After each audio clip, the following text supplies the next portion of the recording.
I did not add us to the scene because I am an idiot today. There we go.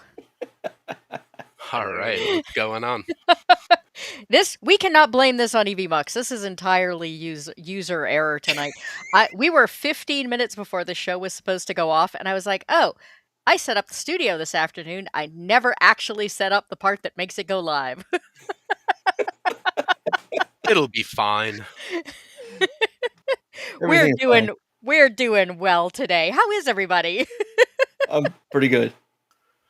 Chilling, man. See, Eraser asked me this morning how I was doing. I was like, I really need a nap. Apparently, Yeah. I should have taken one. Maybe, yeah. Yeah, I got like 2 hours of sleep in after my double, so I'm good Ooh. to Oh, go. wow. Yeah. I got a little bit So- of sleep. It was broken last night. I just kept waking up every hour or so. So So if our takes suck, just blame it on the lack of sleep, guys. energy drinks and speed. Yes. Although for me, energy drinks like slow me down because I have severe ADHD. So caffeine, stops me in my tracks. See, I really worry every time somebody says that because I swear these days, every time I drink a cup of coffee, it makes me more tired. Yes, And same here. tea definitely does. Yeah, it's the same with energy drinks. I used to drink them when I worked on night shifts. I've noticed if I drank them, I'd get exhausted. I'd fall asleep. If I stopped moving, I'd go to sleep. When I first started working in the prison, I asked one of the nighttime corrections officers once. I said, because I had worked nights in hospitals for a long time. Yeah. So I asked him. I said, "Does coffee work for you anymore?" And he says, "Yeah, it works great." And I was like, "Really? You've been doing this for like 19 years and coffee still works?" And he says, "Yeah, if I drink enough of it, I have to piss really bad, and then it keeps me awake."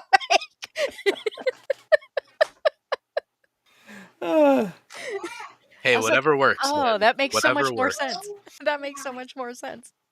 Oh, sorry. I should keep the language. No, it's just fine. I got you in an earpiece. You need to go. Close the door. Sorry. No problem. We weren't doing anything yet that would be harmful to the children. Nah, they can't see or hear anything.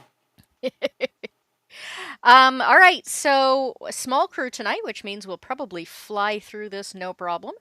But I want to get everybody's hot takes, hot and otherwise, before we get started. What were your initial thoughts, ratings? I like that it's stuck. If it continued sticking to the main story, and the changes that were every repeat, the changes that were happening was it confused Hot more and more, and I was like, yes, it's adapting to him finding things out.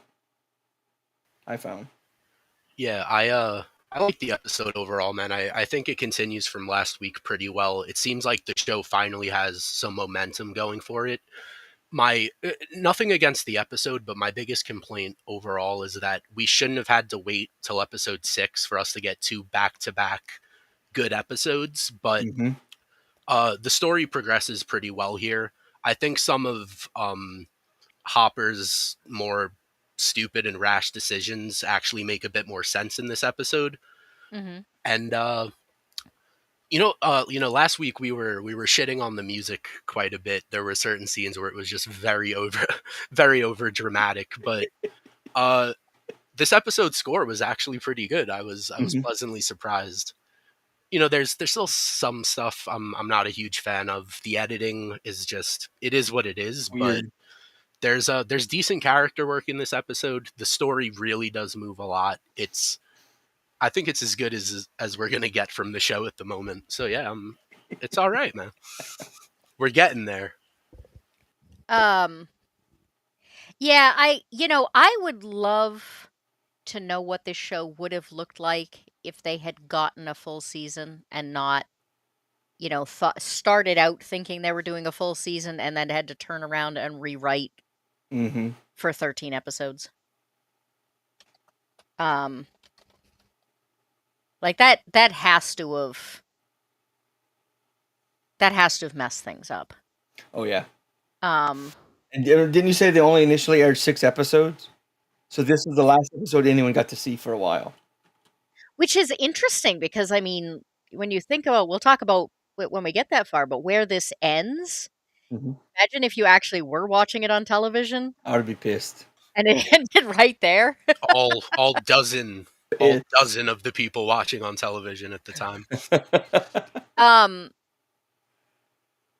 but again, I mean, I compare it to something like The X-Files, where, they expected to get at least 24 episodes, so you have these slow introductions to characters because that's what people did. Yeah. There was a lot of like slow build up and Monster of the Week episodes. And of course, you can't have a Monster of the Week episode in something like this. The closest you get is, oh, we have to have a side quest. Um, and I wonder, like, were they already through 3 or 4 episodes when they were told, okay, now you need to hack this down to 13 episodes? Like, is Yeah. that why it's 6 episodes in before, or 5 episodes? I would argue 4, because everybody seemed to really like the 4th episode until the 5th episode No. came around, and then everyone was like, "No, I didn't like that after all."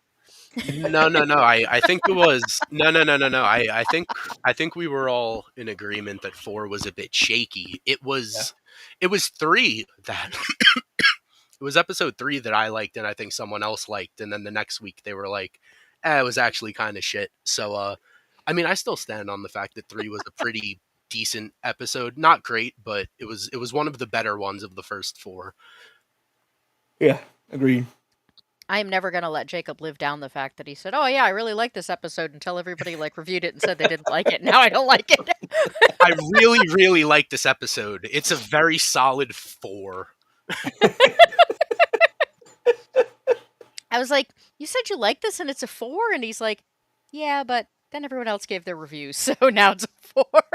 I was like, "Oh, I'm gonna give you shit about that forever." It was a 4 out of 5. No, we talked about it. Oh, it's a 4 out of 10.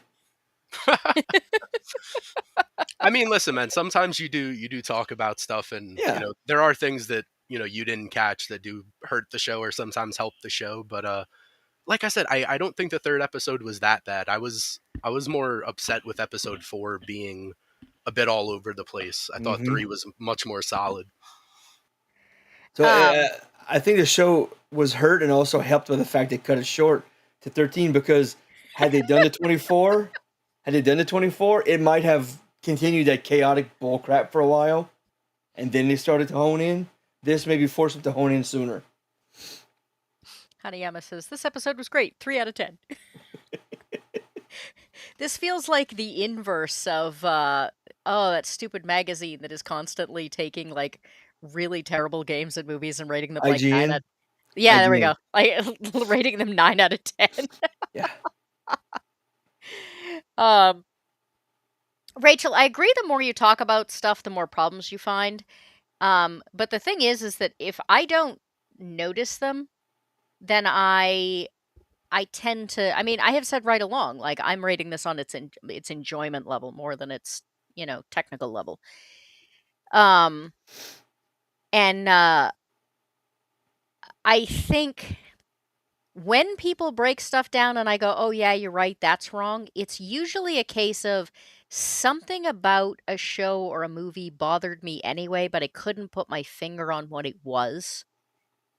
And other people like breaking stuff down, fine tune, kind of makes me go, "Oh yeah, that's what it was that was bothering me. I couldn't quite put words to it."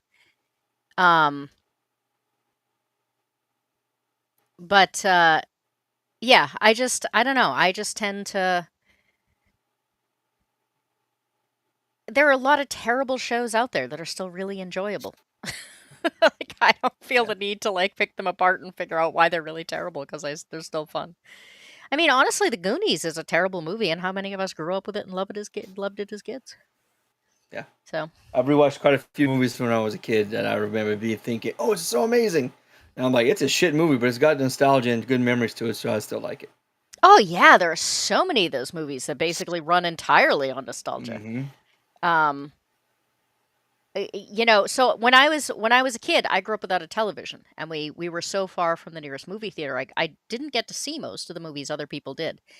So, Big Trouble in Little China, I did not see until I was like over 40. I Wow. I can't get through it. Everyone else has the nostalgia to back it up. I don't, and it's a Yeah. terrible fucking movie. Okay. Um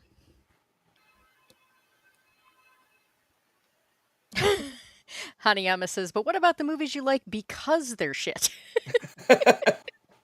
I mean, having just gotten through an 8,000 word script on like terrible battle royale knockoffs, I gotta say there are a couple on that list now.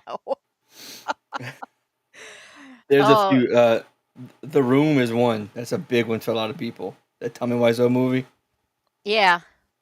Um, One of the first movies I watched for the battle royale video is called Game of Death. It's like That was amazing. That was Battle Royale meets Jumanji. guys, it was incredible. It was so It's bad it was good. I'm It's gonna have to look pretty that one up. short. It's only like it's just above an hour, I believe. So it yeah, does not overstay its welcome. Ah, that was It it doesn't was a good way to kill an hour. That was yeah, fun. it doesn't take itself too seriously. okay. It is so over the top crazy and ridiculous. I was like, "Oh yeah, this is going on my like terrible horror movies I love." All right. Darnell, what's your thoughts on episode 6? You said that you I enjoyed that we got 2 episodes back to back that kind of stuck to the storyline, the main storyline. Mhm. I was expecting it to kind of like go back to either, all the chaos or just kind of not. I can't think of a good word or term for it. I wasn't expecting it to I guess be better and also have Hop like I guess not forget. You know how we talked about how like he must have forgot how to do this, forgot how to do that. He like remembered things he like the one most specific is I found funny. He started to play with the fact that he knew he was gonna repeat the day. Mhm. Like he redid a couple things, like fucked it up on purpose. Like, it was like he fucked it up on purpose, or he fucked it up in a sense that like well screw it, I'll just redo it again tomorrow. I just liked it. Yeah, I think there are some cases where that's really all you can do. You're just like, Well, screw I it. mean, is Try what again. this is day 20 for him, like in his experience, day 15, 20, something like that. At Um, some point, you just got like, fuck, I'm gonna take this day and just goof around so I can let some steam off. You know? we find out, I think, next episode Mm-hmm. that it's been 3 weeks Okay. So for about him. 21 days, yeah. Yeah, So, just he just needs a little bit of time. Just let me take one day, just kind of like let some steam off so I can get back to it tomorrow. yeah. Um, yeah, I thought that was interesting because he's been so like gung ho. Mm-hmm. Um, and there's the whole it's been a while. And she's like, but what about last night? Um, all right, so let's jump into it. Um, this was definitely one of the more interesting episodes in a couple of different ways. We got some more twists going on. Um, he is looking over the death book, which we saw him steal at the end of the last episode. Um, we I have to find out say the name of this book drives me insane what because the murder book. yes, because it may be a Los Angeles Police Department thing or just something they did for the show. I don't know any police department or sheriff's office that I know people who work in have a murder book or a death book. It I just mean, doesn't exist. I assumed that that is not the official name. That it's just some dark humored But like, thing. there's no like one book or file that has murder unsolved murders in it. It's just weird. I didn't think it was a. I thought they were just like from back when they used to have paper copies of things I think by then they were mostly had been transitioned to digital. in Like it '91. was, In 91? I thought this was '07. No, but This is, but the this is a cold case from 91. No, That's I know, but by this time they would have scanned it all and made it digital. oh, I get what you're saying. Is what I'm Okay. saying. Yeah, it Gotcha. would have been really all available digital. Yeah. Not maybe not everything, but they had a good bit already starting to transfer, especially major cities like Los Angeles would have been scanning their stuff and making everything digital. Man, hospitals still have stuff in 91 I that's all know. in paper form. Oh, it's so weird. It's so like I worked for the department 3 years ago that the chief created a position for like a secretary just to take all their files that are just sitting in a attic room and make them all digital. It took her almost a whole year and a half to do the entire town's history. Well, that may be it, is that most of the hospitals I used to work for didn't have staff that could just Yeah, sit around and scan things in. yeah, So we have kind of a quick run through here of the first day. He spends the day looking at the book. Damien's looking for him. They can't find him. He stops in the middle of the road behind this truck or this van that has a lady painted on the back. And he makes some comment about if I met a lady like that, she'd be making me dinner. In 3 days. be In cooking 3 for days, him. yeah. I took that as she'd be making drugs, cooking drugs for him, like meth. That's No, how I took it. I thought I no. think he literally meant like he would tame her. Oh, And I took it. I took it as drug related, but that's because because later on he goes on about the importance of family and, hmm kind of traditional yeah, roles and things. So I just assumed he literally meant cooking him dinner. Yeah, that's what Okay. I took from a goat. So back pops open, this guy throws paint on the hood. Somebody else smashes the back, tosses a bomb in, it blows up. Damien dies. yeah. We see Chad walking away from an AT. Did this shock anybody? Yes. Did it I, like was- the I was first? I was expecting Hop to come around the corner, Um, like he's hey, he's on the phone with his mom, and he's like, that was a joke. I took it as a joke. That was like a little tongue in cheek thing. oh, it just seems like an extra harsh way to go. Like I was just on the phone with him, and he was complaining about, he had to explain things to me, and then he gets shot at an ATM. So he says, "What are you doing here? We don't see anything." And then he reaches. Apparently, he learned his lesson after being taken hostage because he reaches for his gun, which he's now wearing. Yes. But it's obviously somebody he knows. But and is like he looks shocked as he's going like, "Oh shit!" Yeah. And then he gets shot in the chest repeatedly.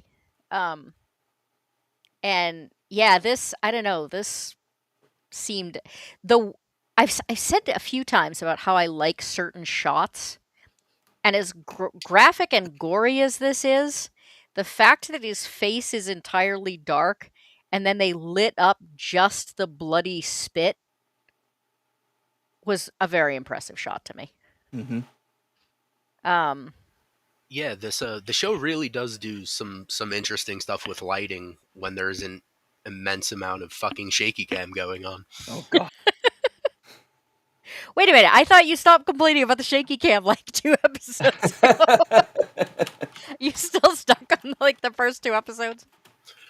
I mean, it still shows up here and there. It's been, like they've tamed it down a lot, but it's still not good looking. Yeah. This is another interesting one where you have the sunrise that we've seen repeatedly overlaid against the moon.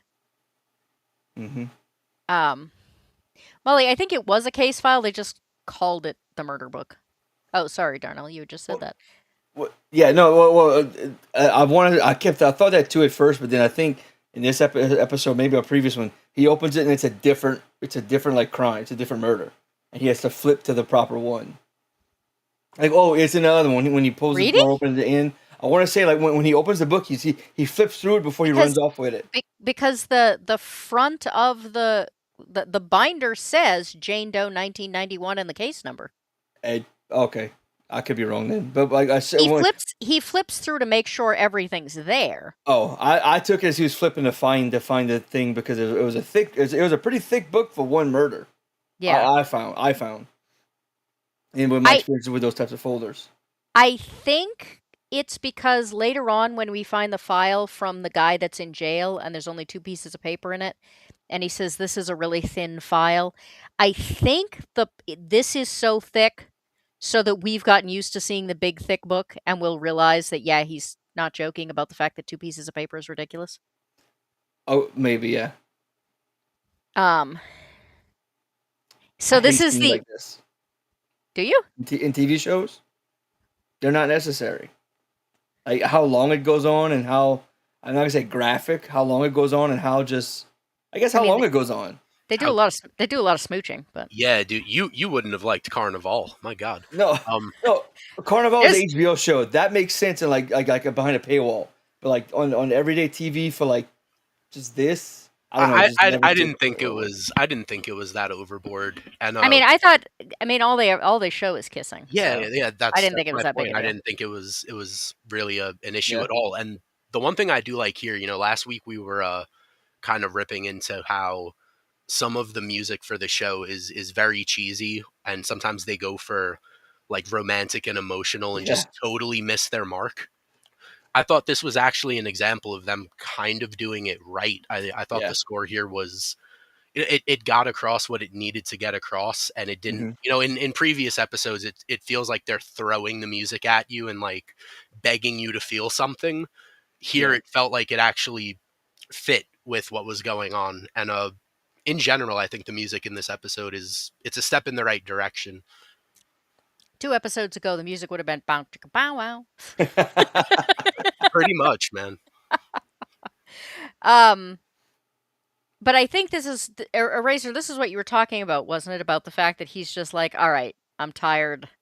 I need to just stay in bed for some extra time. Is this what you were referencing? A little bit, yeah. Like he's had a rough go of it. He's taken those extra 30 minutes to start his day off Yeah. right. I Yeah. I get it. It is like there's always going to be this frustration of you're in a loop and you need to move quicker. And there are Hmm. certainly instances where I think he just does dumb shit or should have moved quicker, but I get it. You know what I mean? I get it here, man.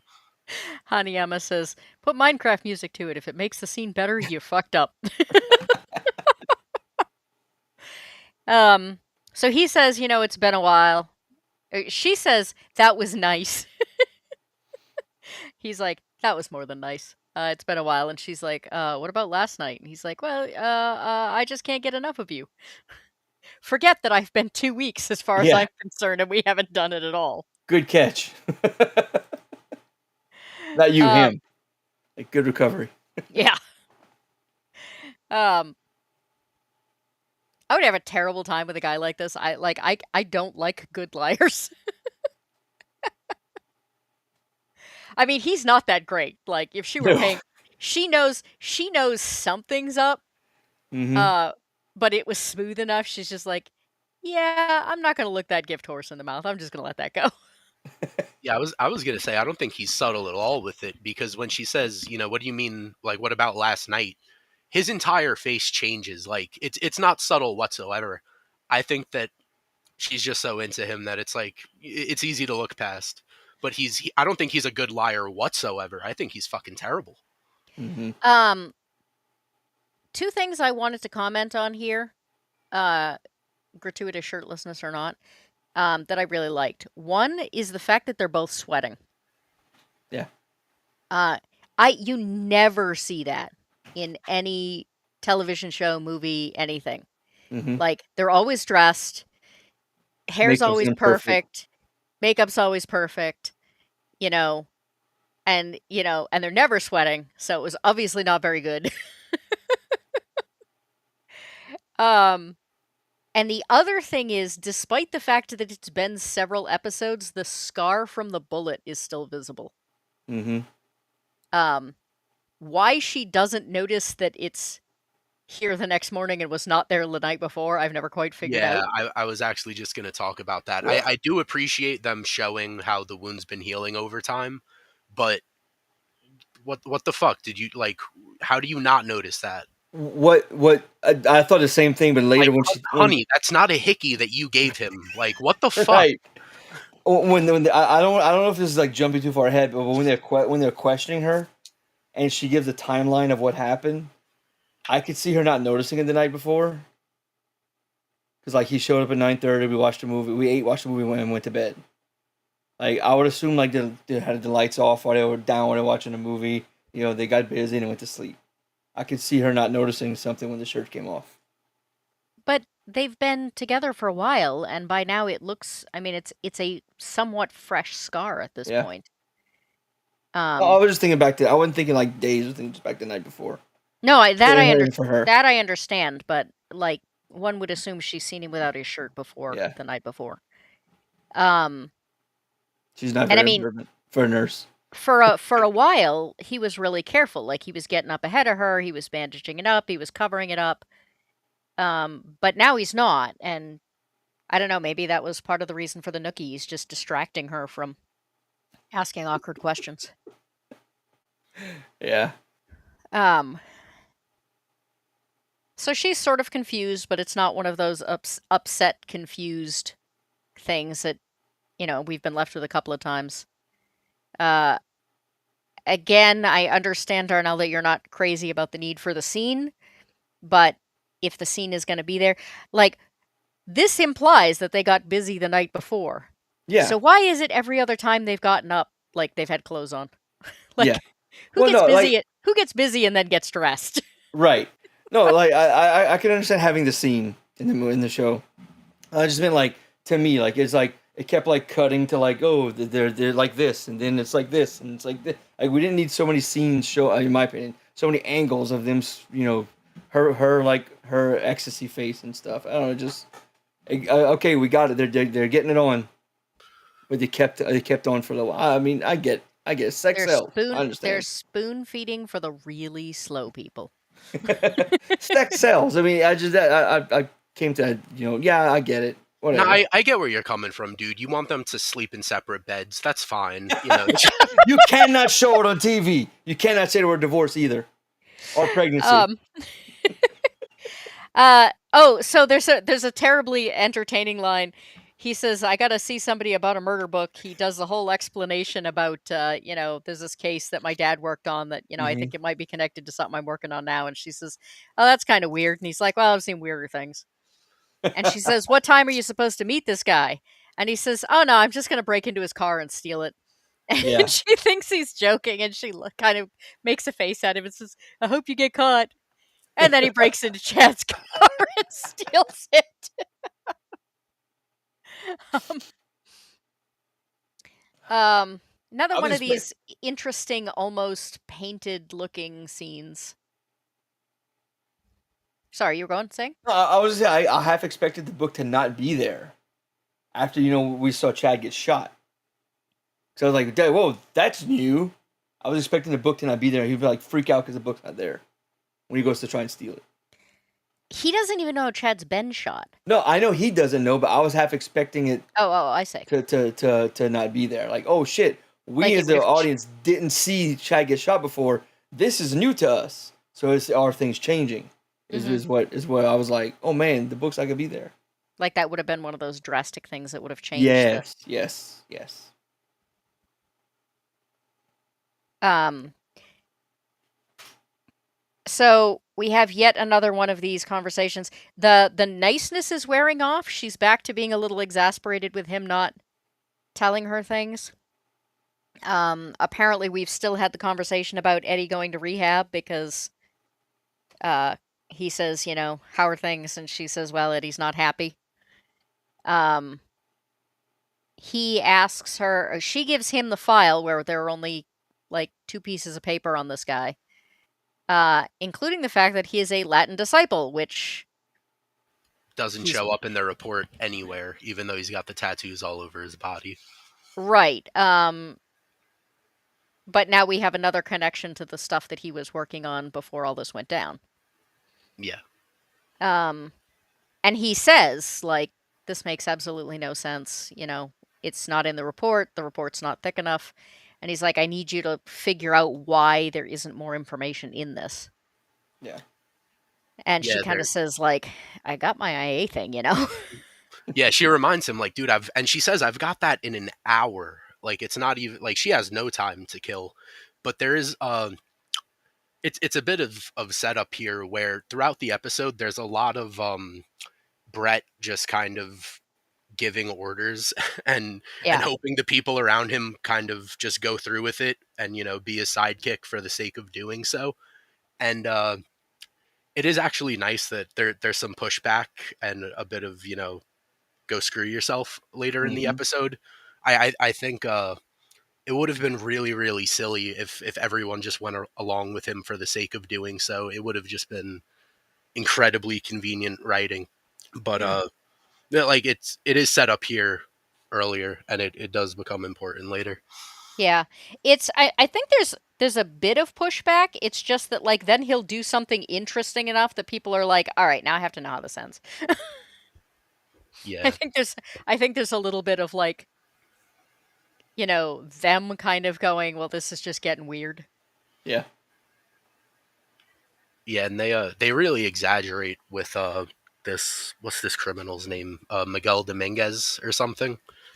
I believe his name is, because they say that like he's in jail for I think like 5 life sentences, but there's next to nothing in his file. Like Yeah. it's like they really go above and beyond to just show that like he's done some dangerous shit, but there's nothing on the guy. Yeah. Oh my god, this scene. I liked it. Yeah, I so like that scene. she says, "Do you have any leads?" And he says, "Yeah, I'm going to go run one down now." And then Yeah. he's literally running the guy down. I liked it because like I'm assuming he had done it before, so he knew where to go, where to be waiting for him. No, this. Well, sorry, go ahead. Oh, I was gonna say this scene just cracks me up Hmm. as a whole. I had a great laugh because as this guy's running, like we see him running, it's this very like 2000s generic like police chase music, and we don't see who or what he's running from yet. And then finally Brett comes into frame, and he like shoulder tackles him over a car. But the moment Brett makes contact with this dude, the music suddenly changes from chase music to 1970s blaxploitation soundtrack out of nowhere. You got the snare drum and the hi-hat going, you've got the brass, like it changes so suddenly, to the point where I had to turn the episode off to make sure my brother wasn't playing Isaac Hayes in the other room. It was so like it was so bizarre, Hmm. and it felt so out of place. But there is actually there's a Shaft reference in the next scene after this, so the musical cue is actually a setup to that I found funny, and I really do appreciate, because without the It's joke in the next scene, it's just 10 seconds of random blaxploitation music. It's so odd, but it works with the next scene, once you get the Hmm. context. Well, what's interesting is, first of all, a lot of people probably aren't going to get that joke. And so the ability to slide those little subtle things in there for the people who will notice. Yeah, I I mean, do really appreciate it. I mean, the Shaft reference is pretty on the nose, but the musical cue is a little more subtle, even though it's still kind of I can see that. like I Yeah. said, Isaac Hayes esque. um, but like those are the Easter eggs I kind of miss, as opposed to we're going to put in Easter eggs for every other movie this company has ever made. Hmm. Oh no, I really do appreciate it, and you're right. Like Easter eggs, they're not even Easter eggs anymore either. It's basically them just zooming in on the thing, and then being like, "Hey, did you see it in the background?" Like it's not in the background. You just fucking zoomed in on it. It's not like a thing to notice. It's just like you're showing me this. There's no Yeah. subtlety anymore, man. It's a bit sad. Um, so he wants to know where Damien is. The guy, gives up where Damien is. Chad goes to his car. The alarm's going off. He shuts it off, looks in his car, realizes the book's gone, makes a call, and tells somebody, we have a problem. Um,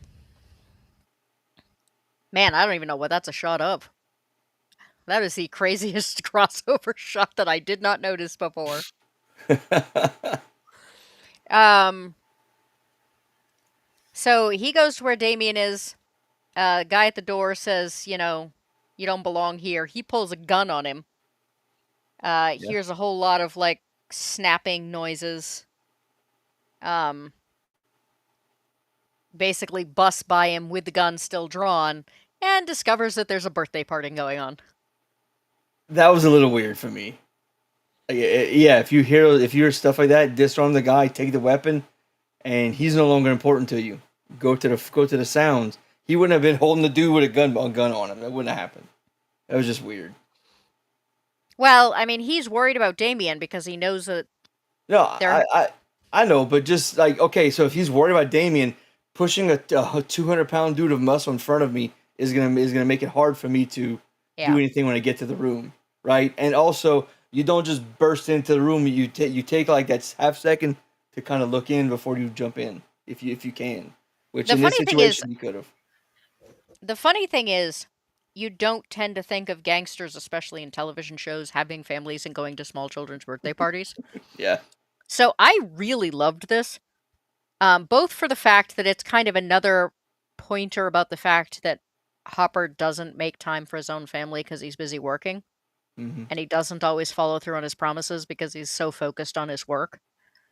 Um, Even the gangbanger with a like price on his head told his niece, "I will be at her birthday," so he risks his life to be at her birthday. Comes out of hiding to be on a. Yeah. Yeah. It's an interesting layer of depth to Damien that I don't think that we would have gotten any other way. Yeah, I really do appreciate it. Because last week's episode, I felt, really gave Chad a lot of shine and, a bit of character growth where you see how he works through things, almost like what he would have done if he was in Brett's situation. And he's still a cocky asshole, but you respect him. And they do a lot of that with Damien in this episode where he's a thug, he's a gangbanger, but he still has some type of code that he lives by and some type of standard. And once again, like you're not, I'm not going to sit here and champion him for being a gangbanger, but you respect him and the world he's created for himself. Yeah. Um, but it does say something that the little kids at the party and the adults at the party do not freak out about the fact that some guy came in with a gun drawn. They're I just like, honestly, oh yeah, this again. Yeah.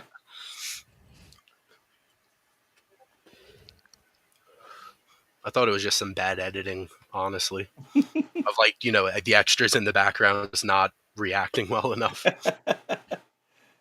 Yeah. No, I think Goat got it. That it was like a it was something like they didn't react because they know like he's not hiding who he is from them. And they know what he is and what he's about. And I don't know, just I'm with her. I thought the same thing. Like, oh man, it's pretty cool that the family's just kind of taking on the chin. Like, oh, it's another Saturday. Gosh. I always thought it was interesting. I don't know if this is a speech pattern thing I'm not used to, but he said, "My mom's is here." That's a Yeah, ghetto thing. that's very yeah. I know plenty of people that speak exactly like But that. I don't know any Hispanics that speak that way. It's always I know African Americans. I know plenty. Okay, really? Yeah, Okay. yeah. It's a thing that exists. It's not proper English, but it's No, it plenty of didn't. people do. Like I know plenty of people that do that. My mom's, my pops. Yeah. Yeah, it's not that I thought it didn't sound correct. It's that so I do a lot of editing for people who do writing, and one of the things that I have to talk to authors about a lot is the voice of your characters sound too much alike. Um, they all sound like you. They're different people. You need to make them sound like different people. And I like the fact that they have these little tiny details that make Hmm. him sound distinctly like himself and not like the writers were writing just another character. Well, yeah, no, I agree with you there. I just want to touch on what you said for a second. I know some people who they're right as well, and I've brought that up. Like, hey man, like this dude's this, but I'm reading him. He sounds like just like a dude from the suburbs. And my buddy's response was, "Yeah, well, I don't want to write him how he is in my head because then I'll get canceled." You know what I But there's mean? also there's also like if you look at the Acolyte, um which when I was I editing have to. the videos, as an example, I actually had to watch that stupid show when I was doing the editing Yeah. for Dark Hour. And I that is so much of my time I'd like back. Um, I don't blame you. but one of the problems that people kept saying was, well, the motivations of the sisters keep changing according to what the writers want. Hmm. And it was because they didn't have distinct voices or distinct personalities. They Right. were just pieces being moved around for the sake of the plot. Right. And that happens a lot in when I'm editing books, is that people sound too much alike. Like Well. if you're doing dialogue Uh and you have huh. two people doing dialogue and you have he said, she said, he said, she said, he said, she said, you should not need that because the voices should be so Right. distinctive that once you establish in the first couple lines whose turn it is to talk, you should be able to tell. Right. No, I agree. I agree with that, and so do my friends, but they've all said like I'm a white dude. If I write this character who's in this specific comes from this specific, I guess culture, I'm gonna get canceled because I can't say that this culture talks that way, even though we know this specific type does speak that way. You know what I'm I saying? mean, James They're Patterson is a afraid to write it. James Patterson is a rich white guy from the Southwest who's been writing about a poor Right. black cop from Washington For for for a long decades time. and This gets is away this with it. right, but he started decades ago. He didn't Yeah. start it now in this whole, like you can't words are more dangerous than actions type of society we're in now. You I know what I'm guess my saying? reaction would be is if you're afraid to write it, then write something else. Like, don't if you're not going to That write too, it yeah, right, then don't write it. yeah. I mean, that's kind of like how I feel too. But I get why people do it. I don't agree they do it, but understand why. Like I now, mean, they're afraid of getting canceled or whatever. I do too, but then you're just sacrificing. Yeah, I mean, no, I agree. especially if you're new, it's really important that your first couple books be really good. Right. Um, so save that story, write a different one, get known, and then write that one the way it should be written. Yeah. But anyway, all I was trying to Right. say is I really like the fact that they do work in these little speech things to give everyone their own distinctive voice, their own Hmm. distinctive identity. Um, Never in this show do you go, well, so and so changed motivation and now they seem like this other person instead. Hmm. Like they've swapped places with this person. No, everyone has their own goals, everyone has their own motivation, everyone has their own personality. Um, Anyway, after some pissing him off, he manages to convince Damien to meet him outside for 2 minutes. Um, there's some great facial expression. This guy too. We have not talked about the acting on the part of this guy. Uh, he hasn't had the screen time a lot of the others have, but I really like him. Hmm. Um, I think that he's done a great job. I think So yeah. he says, "I'll be right back." He looks real pissed. This part It bothered me right here. did it? How he goes. Correct me if I'm wrong. Did he try to take a swing first, and then hop like dodges or blocks and hits him? I couldn't tell. I thought he did, and he goes, "I'm gonna remember He that." Well, dude, it you swung was first, you no, idiot. no, Well, it was hard to tell, but what I thought was that like Hopper was kind of grabbing him and turning him into the punch Okay. because it's one of those things where like Hopper's got kind of he's got to like you know meet him on his ground or like play by his rules where Hmm. Damien was just chewing him out in front of Damien's crew. Yeah. They step outside and it's Hop just telling him like, "Yo, listen, I'm like you're my boy, but I'm not one of your boys. Like you don't fucking speak to me like that." Yeah. And and yet Damien respects it. he's the guy who walked into a party with a gun Yeah. All right. and Yeah. scared the crap out of his family. Oh yeah, Map. I'm not defending that. That's stupid as shit. And it's one of those things where you could maybe try to chalk it up to, Brett is very reactionary. He heard a sound, but like it's one of those situations where I like not only does it kind of not make him a great character, like he's a fucking cop, and being that reactionary, I feel maybe doesn't make you a good cop. Like to the extent that he is in this show. Yeah. I wonder if it's a case of he's not going to remember tomorrow anyway. I mean, maybe, but like the one thing that does bug me He's a still he's still a little dink. bit. He's One, still a dink though.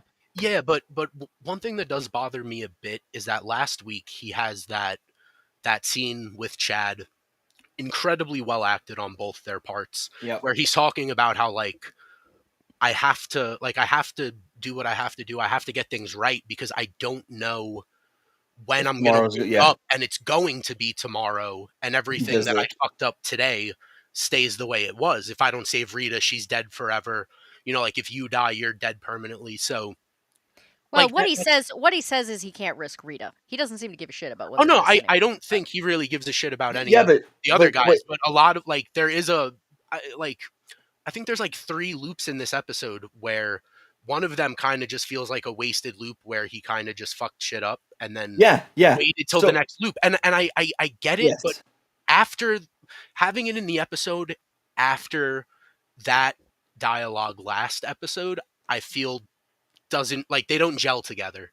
yeah, I feel like this is the episode where, if anything, he really should have tried to be on the ball to prove, like, I realize I don't have this time. I don't, like, put your money where your mouth is.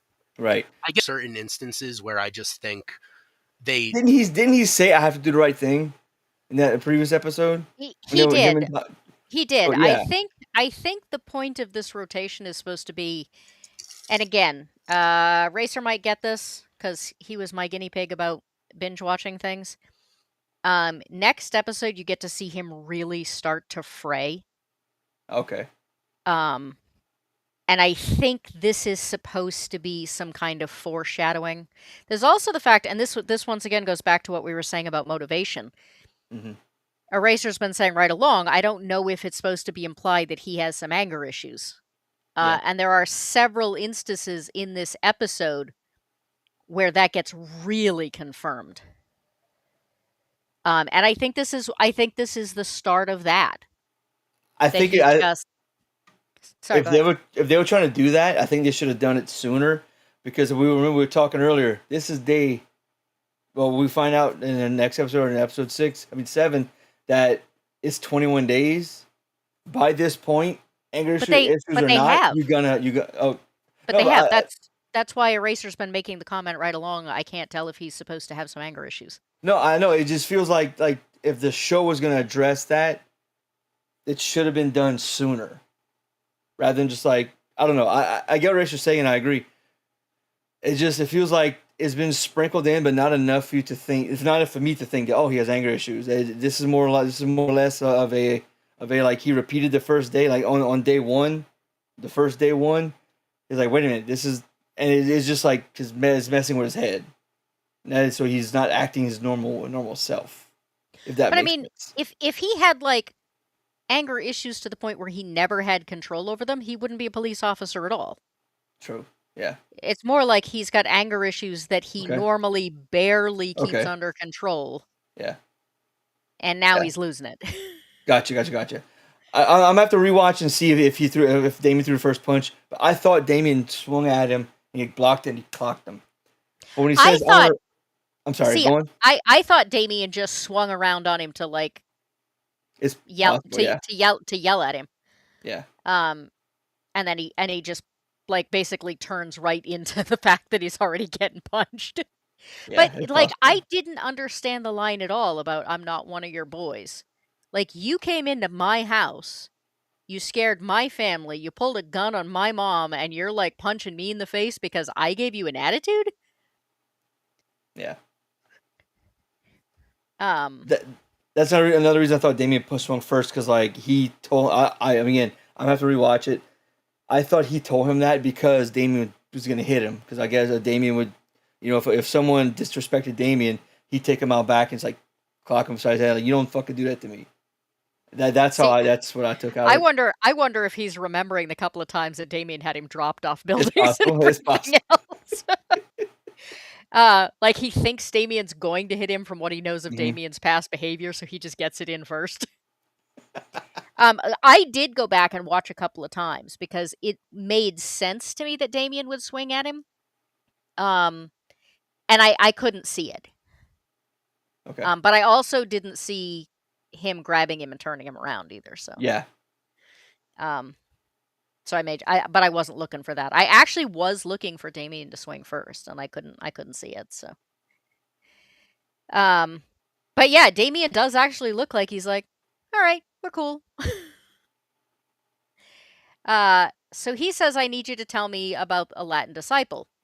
Why he thinks Damien is going to know about some guy that's been in prison since like 1990, I don't know. Well, I think they established, or even as a CI, he would know Damien has ties to the Latin disciples. But yeah, that's why That's why he would go to him. that's why he's the witness. He was supposed to be a witness for the prosecution against the Latin disciples. Right. Well, I mean that would explain No, why no, he knew something about him. the point Goat is making is that this guy who's a Latin disciple has been in jail since like '89. Mm-hmm. He's been in How jail would longer. Well, He's been in Damien even jail know him? longer than Damien has been alive. Okay. So gangs, you know how he tells him how he's the crying man, all this stuff. That's common. That is a common thing that if like a leader like this badass is in jail, the entire gang knows about it. No, yeah, Like, that makes sense later. The thing is now is that he just expects Damien to know him by name. well, Yeah, a He guy that doesn't. Yeah, he but doesn't know that he's a badass. I guess running in these circles, I understand why he did this, because if I have a CI, I know he's gonna know about this guy because I personally know about it. I know it's probably hard for me to get across and explain, but like as a cop who has a CI, who had a CI, I know if he's involved with these people, even though if they're not in the picture anymore, he's gonna know about them still. If that makes sense, or if they were out of the picture before you got into it, if they're a big wig in the organization, this guy's gonna know about it. Yeah, I think what we're saying is he had no way of knowing this guy was a bigwig. But no, as I'm saying, he would have. I mean, Be- they because think he's in, they because think he's involved in the gang. He would know about the big dog, even if the big dog's been in jail since before he was born. no. You're missing what we're saying. Mhm. The crying man. He doesn't know he's the crying man. He just knows he's some guy who killed his family and is in jail. Not that he was a bigwig, not that he's a legend. He doesn't know Pop, any of this stuff. Pop doesn't know, right? Right. Is what you're saying? yes. No, I know, but he would know that Damien would know. But Damien would know that. okay, let's say this guy was like a no name street corner guy who just snapped and killed his family. Mm-hmm. He wouldn't know. Right. But my point is he thinks this is just some no name guy. So why does he think that Damien would know? Because in the previous scene, he saw he was a Latin disciple. Remember when his partner gave him the file? Eraser, help me here. He's not he's not getting it. Okay, I'm not understanding. Darnell, I think I get what you're getting at in the sense that Damien is a Latin disciple. If you're going to ask anyone, you go to him, he'd have the Right. most chance. Correct. And it turns out this guy is like a big bad, or was a big bad in the organization. Mm-hmm. The problem is Brett doesn't know that that this guy is a big bad when he asked Damien. No, yeah. So it is kind of like, yes, it's still worth asking him because if anyone would know, it might be him. But the chance of him knowing him by name when this guy has been in jail since, Damien was in diapers is incredibly unlikely. But no, that's the thing. It would be likely. I from being involved in this type of stuff, I know that you go that even though like what you said, the situation's how it is, where he was been in jail forever. This guy who's involved in the gang, because like it's almost like religion, if I can make that connection. So, Christians, Catholics, you know things about Jesus and Mary, people who are not alive anymore, right? It's the same thing. Like this dude's so like high up and like But so you like you don't know anything about the name of the innkeeper. right. As far as Brett knows, this is the innkeeper.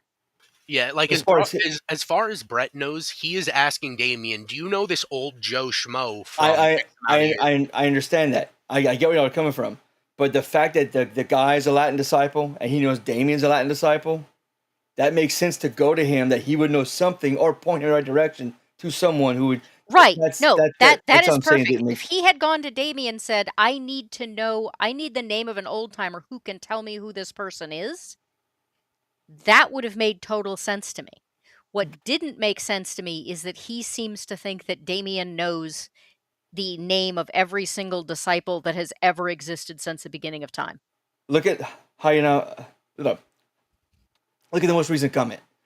Sorry, my brain's that he's saying what I'm trying to say. Hanayama. I mean, I know that because I was a cop and I worked with gang members. The general public wouldn't know that. That yes, you want to know anything, go to, and he knows Damien's to talk to him. So if he starts with him, he could just say, "Tell me what you know about him." Nothing, but I know someone who does. He knows he could talk to Damien because Damien's going to talk to him. okay, I think we're sort of on the same page and just going about it in different ways. Okay, yeah. So he tells him the story about how he killed his family. When they found him, he was eating a bowl of cereal covered in blood. And Damien finishes the story for him, and he's like, "Oh, you do know him?" And he's like, I mean, I don't know the name, but I know the story." And he says, "That's not his name. He's, the crying man. I cannot remember the."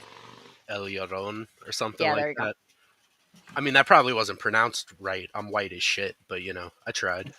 Well, languages are not my forte in any way, shape, or form. So. But yeah, so they finally recognize that they're talking about the same guy. It's just that once again, he didn't know him by his actual name. He knows him by the legend of the crying man. And Damien talks about how he's essentially like a boogeyman in the community. They all know the story of him killing his parents and being found eating cereal with blood all over him. And they even say how they tell kids, like if they don't eat the veggies on their plate, the weeping man's gonna come for you, and the kids eat everything. Like they do. I do find it interesting how they work like this into it. How it almost seems like a boogeyman or some type of fairy tale. It does add like a certain mystique. There's Yeah. I, I I do like it. It's a matter of where it goes from here.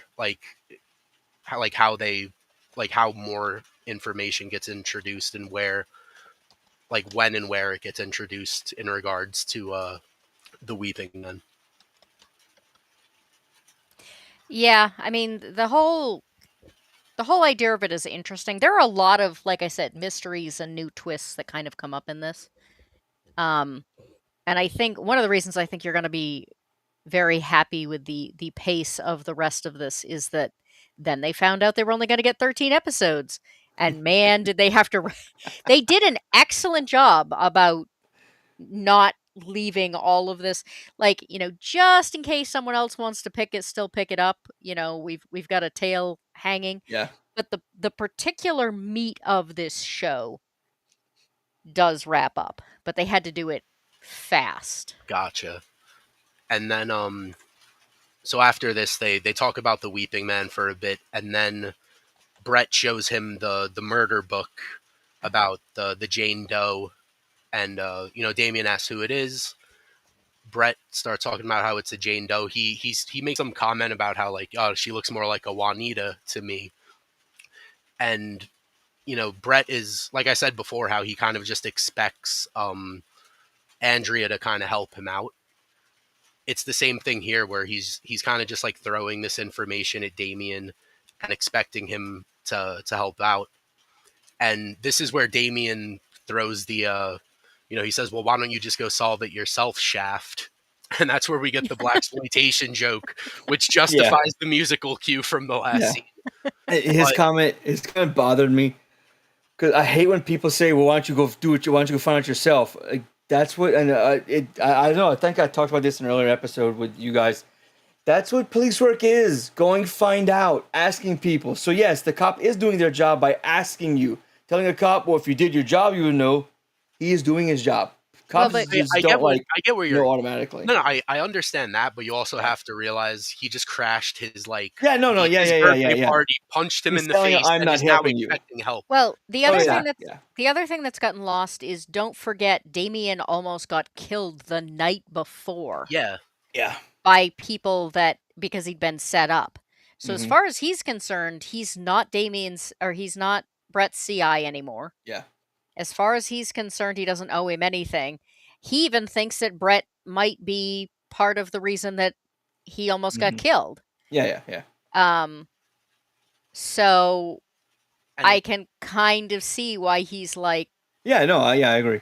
and it It's just that, actually it makes some things make a little more sense because Brett is giving him shit for going to the party, being like, dude, you should be laying low. mhm. But from Damien's point of view, not that it's entirely logical, but I almost died last night. I'm gonna go be with my fucking family. Yeah. Like, who the hell are you to tell me otherwise? Like, yeah, it's not the safest option, but you understand where he's coming from. Right. yeah. So he refuses to have anything else to do with talking about the crying man, but he says, but I might be able to help you with her. And then he brings him to this church. I love this scene. I think it's gorgeous. Yeah, I kind of want to know if this actually exists. Like, did they actually take this picture somewhere? probably, yeah. Yeah, I mean, look, if I feel like they must have because there's no way they built that set. no. That's got to be an actual church in Los Angeles Yeah, or I know. wherever They where they they blew filmed. the budget of the show building a fucking church for one scene. I mean, it would explain some things, and I think totally make it worth it because this shot is gorgeous. Yeah. Um, I'm not quite sure what the point of this is, unless it's hey God, could you take me out of this time loop? That'd be great. Yeah, Well, I know a lot of cops also don't believe in anything religious well, because of the shit they see, and Really? oh yeah, yeah, I know quite a few, and without getting into it, I'm one of them. Just like, oh, if this is how it is, and why is this happening to little children? You go you. But anyway, I'm digressing. yeah, I get what you're getting at. Like this, like he's in love. Okay, now he's seeing something that can't physically happen. He's repeating the same thing. This is impossible. So maybe there is something more. Maybe there is something to what people are talking about. And he's That in would the make church, sense. like, man, now okay, so it makes sense. I'm coming here to a church for answers. I can understand. Yeah, I understand that. The thing too is, I believe last episode he does say that he feels like he's being punished, Hmm. and like That's a good point. you could take that in the like he could be taking that in some type of religious sense. Yeah. We don't really know if or what he believes in at all. Like, I don't think the show's really touched on that much. Mm-mm. But we also see in previous episodes where, like, the guy in the bar where he says, like, yeah, I knew the Dodgers were gonna win, and he gets up, he looks confused. He's like, how did you know that? Like, he's kind of looking for answers and connections. Yeah. So it's another thing here where even if he's not religious, because I don't think they specify at any point, he could try to, like, he could be making that connection. Yeah. Yeah, I mean, he even I'm jumping the gun here a little bit, but later on, when he meets up with our mysterious bald guy again, he says, "Make it stop," and the guy so obviously has no idea what he's talking about, and yet Brett, I don't know about that. I don't know um, about that. I felt like he did. He was just putting on airs for the wife I because she mean, was in the house. we'll talk about it when we get to Yeah, it. yeah, yeah, yeah. um, but yeah, very much that he wants answers and he wants to figure out why this is going on. Um, so this lady apparently, which is interesting, she looks so young. And yet there are comments about how um she helps illegals who, need help. And so when someone who's illegal goes missing, the families turn to her. Hmm. Um and he commits a huge faux pas here by talking to Damien instead of to her and letting Damien translate, but uh, probably, I don't know, wouldn't I would think a police officer would be used to working through translators, especially in that part of the country and dealing with Spanish. He should I'm a have little some. He should have some command of the language, if not full I was gonna fluency say by this I'm point. surprised he doesn't speak any Spanish if he's been a police Yeah, officer in that he's area. a detective, so you've Well, been there at least 2 years. He should have some command. I think that's part of their 2 year academy as well, learning Spanish. That's Chad says we rode together for 2 years, So he's and Andrea yeah. says that they've ridden together for almost 2 years. So and you have to be patrol for at least 2 years before you can be a detective. Even well, apply to be Um, detective. the thing is plus too at plus the he end and of plus he and Eddie were partners. So he was probably patrol for 5 or 6 years before he became an officer. Well, he may have been a detective with these three people. So that's 6 years as a detective and another two or plus as a. So what I'm saying is he should have had a grasp of the language, if not complete mastery of it. well, Eddie says I do Eddie think he says does have sorry, go ahead. some. I think he has some. I think he has a grasp on Spanish because there are. I think there's a line or two towards the end of this scene where He the does say, sister "I got says it." something, and then Damien starts to translate, and he's like, "Nah, I already know what that means." Like, Yeah, I think he has a grasp on Spanish. He's just I thought it was probably tone. looking. I I thought it was tone thought as well. maybe, but I thought it was more like he's going to Damien like just for clarity in case he's Possible. misunderstanding something, and also like say he does have a grasp, somewhat of a grasp on Spanish. It could be him like making sure Damien is translating things correctly. You know what I mean? Hmm. Because he's asking Damien for help, but he also I think he understands Damien's pissed at him, and he is wanted. Like he knows that people are gonna know he's wanted for murder soon. So it Yeah. could have been a situation of like keeping them both honest to make sure like they're translating what's actually being said. Yeah, I thought it was by tone, and he doesn't look ever like he knows what's being said, and we've already discussed the fact that he, has no poker face. Oh yeah, wait, I forgot. Brett's an idiot. Never mind. Eddie says, I had 9 years on you, and you made D2 before me. Hmm. So Eddie was apparently a detective. Yeah. Um, this shot I find entertaining because if you take it just as it stands, it looks like a Hardy Boys knockoff to me. Like the way it's shadowed and the way you have like Brett like looking. One like leaning, looking like that, like on the covers. Yeah. It looks to me like some sort of like comedic adventure like duo. just on its own. Yeah, and Tay Diggs does all the comedy, so I could that also brings me to that too. Um so these are all of the missing people. All of the missing illegals in the area. Yeah. And he obviously has absolutely no idea that there are this many of them. Yeah, Brett looks clueless, but then Damien actually sees a picture and starts talking about how he knew the girl in school, like he remembers her. Yeah. And you're looking at like there's pictures all over the walls. And then And boxes. and boxes, and then the sister comes out and takes out even more boxes. Like just when it sinks in and you're like, "Damn, this is tragic." She comes out with even more boxes. Yeah. And this is another scene where the music was actually really really good.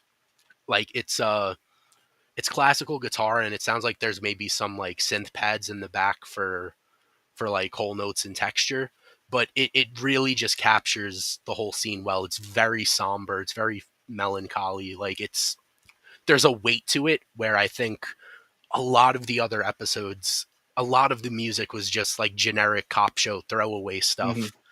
And like I said, I think this is actually the second time this episode where the music actually hits the mark it was going for. Right. And this also shows you how dumb Hop is as a character, because he looks at, oh, it shouldn't take us long to find the person, like not realizing, dude, there's a lot more missing people than that in this community. It should have been something that he shouldn't have been like, oh yeah, oh look, it shouldn't take us long. Um I mean, I think even looking at the walls, he says all these people are missing because Right. I assume being illegals they don't get reported to the Correct. police. Yeah. So Yeah. he has no idea there's this whole No, underground. no. He says that then almost right after. Oh, it shouldn't take us long if I forget the exact wording he says, but he said it shouldn't take us long if there's this little amount to look for. You know, you Um, remember, you know what I'm talking about? yeah, And it's like that shows how stupid he is. Well, I think that line is there right before the sister comes out It with is. more It is. boxes, so Yeah. it was just for the sake of that. But I know, but it makes him look stupid to me. mm, I, I I don't I don't, think so. I I mean, don't. I, he's presented with a certain set of evidence and has no way of knowing that the other evidence exists. Oh, I See, know. the thing, I don't know if it makes him look stupid.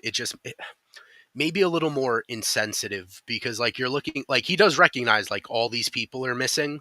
And then 10 seconds later, he's just back to, like, okay, like, this shouldn't take Yeah. that long. I should try to find the girl I'm looking for, our Jane Doe.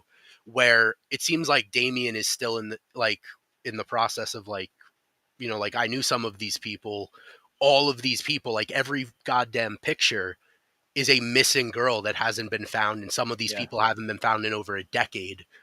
Yeah, It there's a black and white photo on the very top there that you can't quite Yeah, see. but that's the thing. I don't know if it makes him stupid. Like, other things in the show make him stupid. It's just that he's so goal oriented on trying to find the right girl that, like, he's missing the fact that, like, dude, like, all of these Okay. girls have Okay. gone missing, and, like, Yeah. it seems like Damien gets that and he's just too focused to realize that. Well, I think I said it makes him look stupid because of all the dumb decisions he made before this. I Just think adding on to all that. Sorry. I think that the whole point of this behind underneath is his sister talks about how he misses family events because he's working. And he doesn't understand why Damien would go to his niece's party because he doesn't see the logic in it. And Mhm. it's not even, I mean, yes, he's focused, but he's also very locked into a very specific way of thinking. And he really struggles to get outside that box. Yeah, Another, absolutely. yeah. Even in the last episode, it takes when he's in the room with Chad, it takes something Chad says for him to remember the evidence that he had. Hmm. Like, he's so focused on the moment, and, like, obviously he's in a tight situation. Like, that's not going to help. But I think twice in the last episode, it took other people kind of pointing things out for him to kind of take a step back and realize, like, Yeah. he gets hyper fixated to the point where, like, he's missing the Yeah. forest Yeah. for the trees.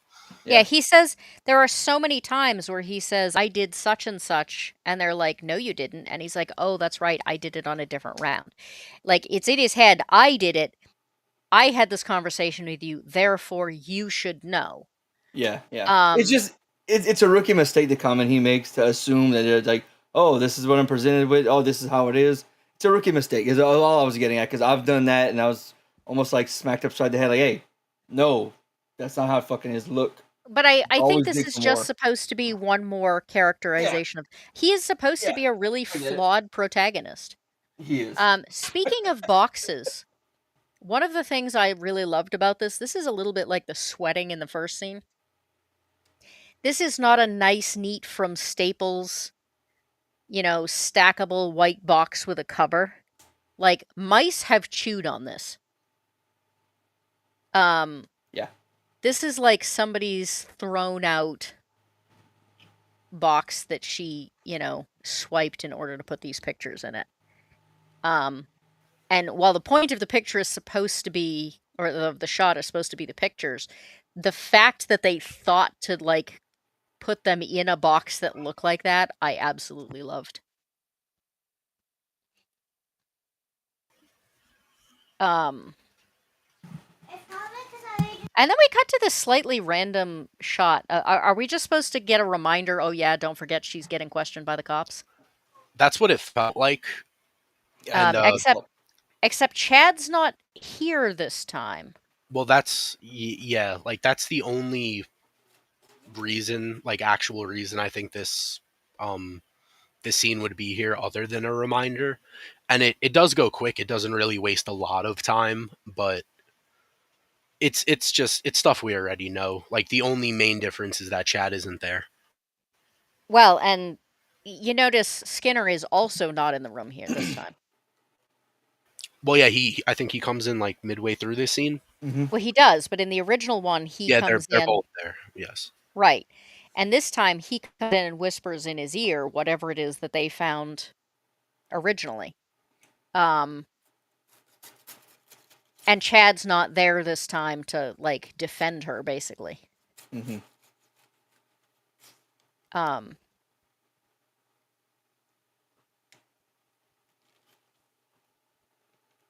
Has anybody figured out where that's going, by the way? What Have any have any guesses? the bald guy right there? Not the black guy, the other guy. No. The mysterious thing that they found on her record that was interesting that Chad was like, no, we're not talking about that. I haven't even thought about it. I mean, I like I haven't even got that far for it to be answered, so I'm not sure. Like I don't know what happened. I'm sure that that's what like my prediction is that that's what got Chad in league with these like shadow dudes. Like he did some dirty stuff to get something she did wrong like wiped off her record, and then by doing so basically like now you work for us, we need you to pull a file, you pull a file. Right. Like that's I don't know what she did, Good but guess.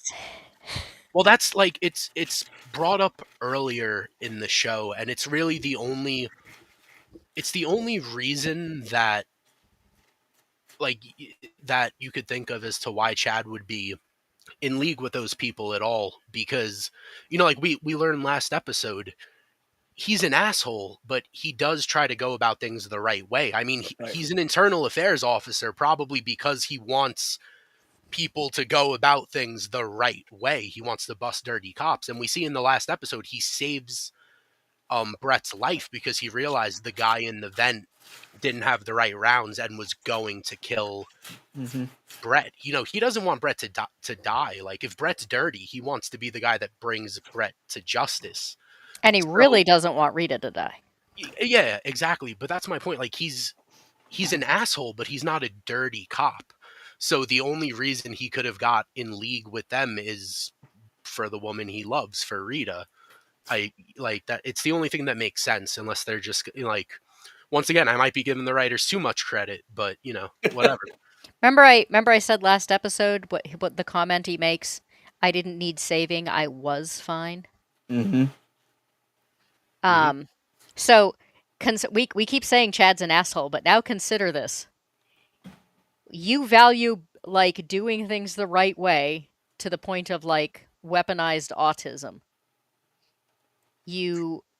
The only emotion you ever really do is that you absolutely go crazy for this woman to the point where you like become a corrupt officer or do something that gets you in hock with these people for life to protect her.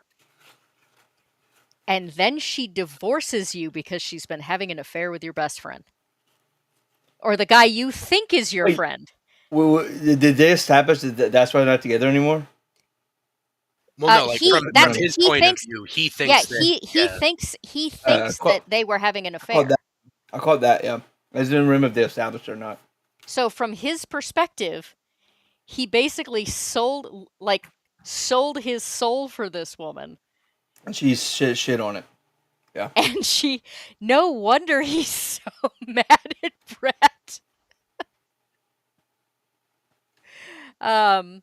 So he says, this guy, thought I had some dime bags, and I did have them, but you still have to let me go because I'm a CI, yeah. because I'm a CI. that is kind of how it works. Not 100%, but it's kind of how it works. I'm gonna use that next time. Just be like, nah, dude, I'm a CI. Back off. That should have bite you in the ass if you don't not careful though. And he says, "You brought me out here for this? Like, yeah, I'm gone." And he's like, "No, like, keep going."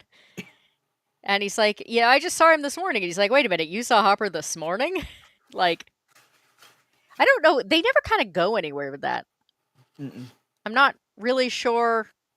I can't remember if that leads into something later or what. Or if it's just how they get away with ending the scene with Rita.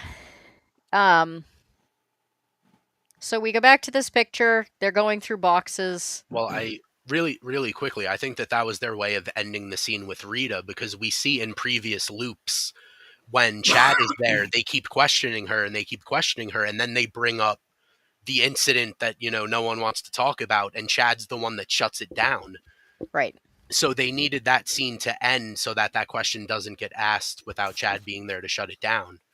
Right. So I get it, but yeah, it does feel That's like true because Hopper doesn't see that CI in any other rotation, and therefore they wouldn't be talking to him. Exactly. Like it's there only for that purpose, and it does feel a little silly, but I get what they were doing. It's just like the CI just fucking falls out of nowhere. Yeah. It is interesting though that if you I bet if you made a spreadsheet of all of these, speaking of weaponized autism, of all of these timelines and how these little tiny things like running into the CI affects other things. I mean, it couldn't even be a spreadsheet. It would have to be like a web. Yeah. Or like a board with the red strings.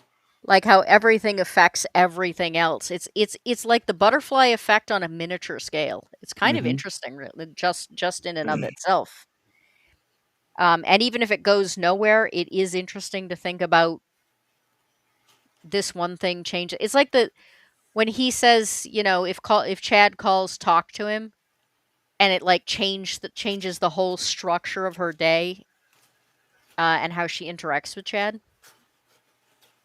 And the fact that he ends up skipping out on his meeting with Buck to stay with her and keep her safe. Like, who knows what repercussions that had, since we now know that there's some dealings there. So the sister comes in and says, why is a man who wanted for murder worrying about this girl? And Damien's like, what's she talking about? And she says, like, oh, you're not after her, for her, you're out for yourself. And he says, well, she still needs to be found. Yeah, I think the exact line she says is, it's not her soul you're trying to save. Yeah, or you're trying to find, yeah. Yeah, so it's it's vaguely cryptic, but it's a cool line.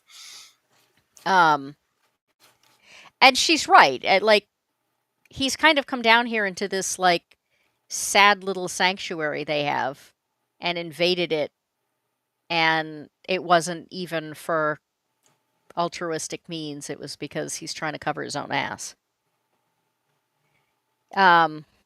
But she like swipes through the pile that they've been going through, or the box they've been going through, and basically like picks out the picture almost immediately. I never noticed before. Is something wrong with one of her eyes? Yeah. Yeah. I'm hoping to touch on that later. Like another episode. I'm hoping they would come back to that. Because there's a few things like this, and Damien saying, I'm going to remember that. I was hoping, I hope in a future loop that gets touched on, or like Damien does remember hot punching him back. I mean, do you think the different colored eye things was supposed to add to like that bit of mysticism I was talking about? How it seems like she's like looking through him, going like, oh, like reading him, like it's not yours, like it's not her soul you're trying to save. I don't know. It seems like this episode kind of sets her up as some like mystic, and I think like that. I don't know if it was a contact or if that actress actually has the different colored eyes, but I do think it was an intentional choice for that reason. I don't know if it does come up because I don't remember even ever noticing it before now. As for the Damien thing, I think it's more subtle than that. Like, he gets real grumpy with with Brett later. That seems. Yeah, Hamayana says maybe she's supposed to seem blind in one eye. Yeah, that goes back to what was said about how like she Like she sees into, cause like, how many movies or shows we've watched, and you talk about the blind guy can see the truth when no one else can. Like that's why one eye's blind, one eye's not. She could see into people, like mysticism. Well, again, it's not like he's a terribly subtle guy, so it doesn't take a whole lot of. True. I don't remember what this call is. Does anybody else? Mm-mm. Uh, He makes a few calls right here. Mustn't have been that important, I guess.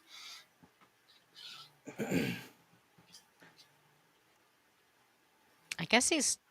Oh yeah, he calls her, then he calls someone else, and he calls her again. I think. I Oh, No, think that's this no, is that's at the end. That's in the Oh. next rotation. so. This Okay. is the. Isn't this the call in which he finds out that Chad wasn't there? Yes. That yes, because he says, Chad didn't bring you home, and she's like, Chad, like, why would I haven't talked to Chad in weeks? Why would Chad bring me home?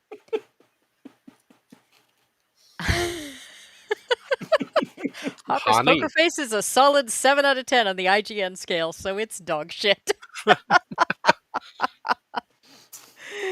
And he's sort of confused. He's like, but why would that not happen? Like, what changed? And then we go back to he's on the phone with his mom again. Kind of says, no, I'm sorry. I feel like I'm telling you the same thing over and over again, which is really kind of ironic. Like, there are all these little tiny, like, touches like that. I feel like I'm telling you the same thing all the time. And, what was the other one? There was another one that's. There are all these, like, there are a lot of little references that are kind of, like, not memorable until you go back and watch this 3 times in a row. But about, like, things happening over and over, or deja vu, or time loops, or, so we get the, like, what are you doing here thing again. He grabs her gun again, and this time we see the reflection in the car of the shooter, and it's Brett's sister. Looking obviously upset, but killing him anyway. And she looks like she's about to verge on tears. Round 3. They should just stop calling these. Yeah, they should stop calling these days and just be like, round 3. No, I think they should just get rid of it entirely. I think it's stupid. It doesn't add anything. I don't really think we need to keep track. And one of the big things about last episode was Brett talking. He was really hammering home that, like, he's getting confused on loops. Chad asked him, like, when was this? He was like, today. He was like, how many todays ago? And he just looks completely lost. So I feel like if you want the audience to kind of feel that same feeling of lost or getting mixed up with the loops of shit, did that happen 3 or 4 loops ago? Just get rid of the day counter. It's completely stupid. And one of the things that doesn't make sense to me is that I don't think they even introduce it until the 2nd episode. No. So there's an entire, like, 2 loops that just don't get fucking counted into the day counter. Right. And no matter just how get dumb rid your of it. audience, and no matter how dumb your audience is, we know that when the sun comes up, it's the same day over again. You don't need to keep counting for But us. like I said, like they add it in the 2nd episode, Yeah. missing I a agree with couple you. days, which doesn't make sense. Mm-mm. And like I said, I feel like you want us to feel that same lost feeling that Brett has, where he doesn't exactly remember how many loops ago something was. And by keeping the counter there, like, it's stupid, and it just doesn't need to be there. I feel like it was something that someone decided, like, editing in post, and was like, oh, like, we should throw this in to help people out. But it's counterintuitive. I think it's a fucking waste. It's so unnecessary.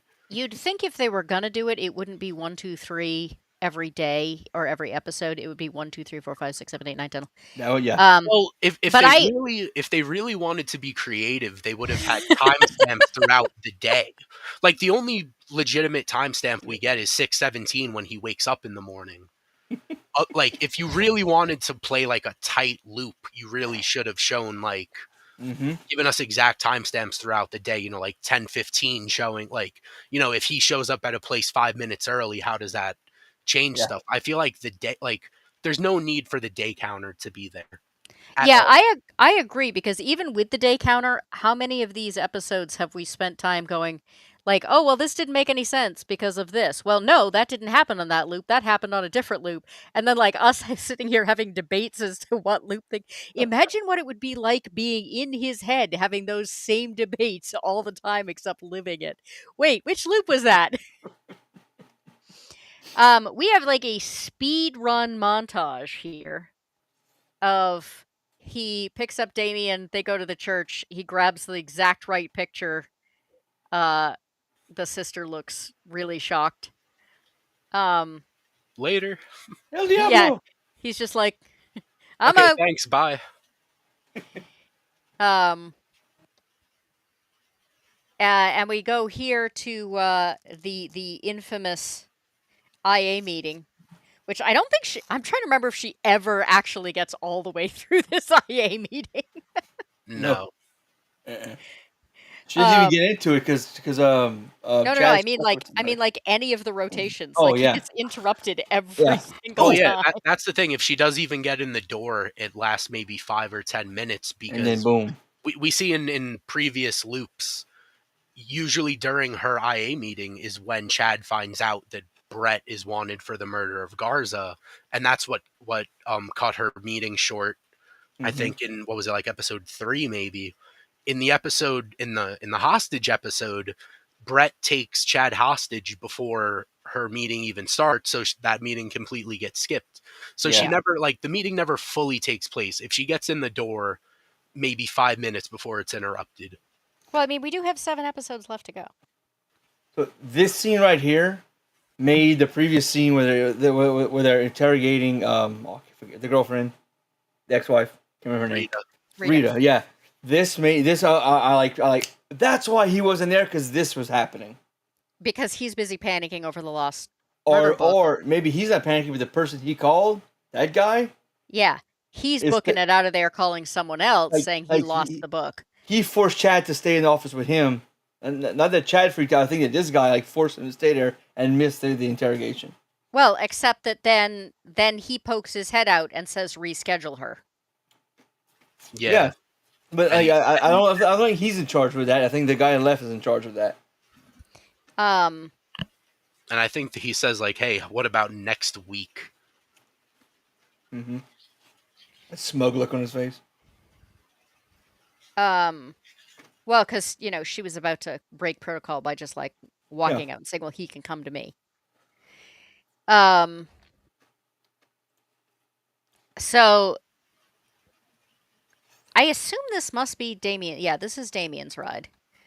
mm-hmm. Um they go up to the house of the mother of the girl that was missing. I don't. Man, I had missed how dilapidated that house looked. I don't know if this scene added anything or was there just to like pad time because I didn't get much out of it, and it may have just Which, been I fucking love this this right scene, here. dude. Okay, okay, I good, love this good, scene. well, good. hang on a second. Let me define this scene, like them walking up to the No, door, no, no. What or the happens when whole they get in the thing. house? The whole thing in the house. Okay, because the walking up to the door when he says, "I hate this part," and Yeah, Damien I got says, that. Yeah, like, I thought that was really interesting. I've said that before because I've had to do this many times. Well, but the fact that this guy who he just thinks of as being a criminal and a gangster also knows this same discomfort of having to Yeah, tell someone that their loved ones are dead. yeah, Um, welcome, Ben. Glad to have you here. Yeah, like I said earlier, they really do a lot in this episode to really make you respect Damien. He's still a gangbanger, but like I said, he still has his code. He still goes to the family of, like, whatever of his goons end up dying, and you really, like, you don't condone of whatever he's up to, but you really do respect him, and it's a decent gray area. Like, I don't think they play into it too much, but it's done well enough where I respect him, like, from where he's coming from, and I could just leave it alone. Like, there's no need to, like, turn him into a yeah. hero. You see it from his point of view. you see the similarities that you otherwise wouldn't have. Yep. It's well done. The question to me becomes, we see it, does Brett? Probably not. Because again, he has that super focused mindset and has a very difficult time breaking out of. I mean, he does get to the point where he's constantly like trying to save Damien along with the random woman at the coffee shop. Um, but whether or not he really, I don't know, sees him as something other than just the random person that I know he's going to die and therefore it's my job to save him. Yeah. Um, so they ask if he announces that he's a police officer, asks if he can come in. She lets them in, and they tell her, "We're sorry, we found out what happened to your daughter. She's died." And she just looks very confused for a minute and then says, "I've forgotten where I put the tea." And Yeah. then proceeds to just like walk upstairs. I know they're trying to portray she's crazy or possibly stuck in that day, but the day her daughter disappeared. But it just the way it happened was so abrupt and like it didn't make any sense as a viewer to me. I mean, she's got dementia. Yeah, she's clearly got dementia, and it seems like But I don't know if they were trying to like draw a parallel between him being stuck in the same day and her kind of. maybe I've had a few family members who had dementia, and it was never like that. It never just went like, oh, and like oh, I forgot the tea, and it go straight to the bedroom, tell them about it, and go walk out and go back down. I've never had a family member do that. My grandmother was that way for years. Oh, really? Yeah. There are different kinds of dementia. They all tend to get categorized as like, oh, somebody so and so has Alzheimer's, but they're actually different kinds of dementia that have different types of memory loss. Okay. But just like the speed of the change is what I'm saying. Like, does the speed and how does that make sense? What I'm saying, and the abruptness like that. It's like muscle memory. It's a repetition of. They've interrupted her. What is probably her repetition. Okay. I can talk. Repetition of what she does every day. Okay. I mean, it's kind of apparent she's still physically healthy, which is actually scarier if you get somebody who's got dementia but they don't lose their physical capabilities. It can be a problem. Big time. But they do the same things that they used to do, kind of rote. They get up, they have toast and tea, and heaven forbid if you give them coffee instead of tea, or you like do anything that disrupts that schedule. So probably her schedule isn't I get visitors and I make tea. It's I go upstairs and I make the beds and I dust the rooms. That's what I was saying. This whole scene confused me because it just. I mean, I know Alzheimer's and dementia and everything. I just the way it had went down. I'd never seen dementia or like anything remotely like this. There is a I can't remember where it is. There's a mall somewhere that it got shut down and they bought it and they turned it into a home for people with dementia. And they made one of the stores a hairdresser place, and they made one of the stores a newspaper. Because what was happening in the building they originally had was people would get lost, and they would discover it's because they tried to go and get the paper the way they'd always done, get their hair done or whatever. Except it's a store they never went to. Right. So they turned this entire mall into a tiny town, so that they could. Awesome. So that they could continue all of the behaviors they used to have. They could go get their hair done. They could go get the paper. They didn't have any money to get the paper. The guy would just hand them the same paper over and over and over again. But they had somebody on, they would have had somebody on staff that did hair anyway. So now they just had their own barbershop. But yeah, it's, and again, it's one of those little, they get less and less subtle with this whole parallels to mentioning deja vu and time loops and getting stuck and things like that. But Yeah, so she comes in and she just kind of like stares aimlessly because again they've interrupted her pattern. Um, and she says, you know, she'll be here tomorrow because when she left for work, she told me that she would be that she would see me tomorrow. And so she's stuck in this. Well, she hasn't come home yet, and therefore it's not tomorrow. Um, and then she says, "Oh, I forgot. Like your guests, I'm supposed to get you tea." Um, he is obviously very disturbed by this. Like he actually goes on to say, like after that lady, like, no, I'm having nothing more to do with this. This is just too Yeah. much. And he's very upset that Brett begins to go through her stuff. This is another one of those, like, oh, yeah, like, oh, great, yeah, disrespect the dead. This is what a cop does. They find evidence. I mean, not usually without a warrant, though, and not Well, usually, well, you know, not well, usually, not usually behind mom's back. that's Yeah, I well, mean it's hold on. That's very the public thinks that, but warrants aren't used all that often. If someone invites you into the home like that, they've given you in certain cases they've given you free reign to do what you got to do.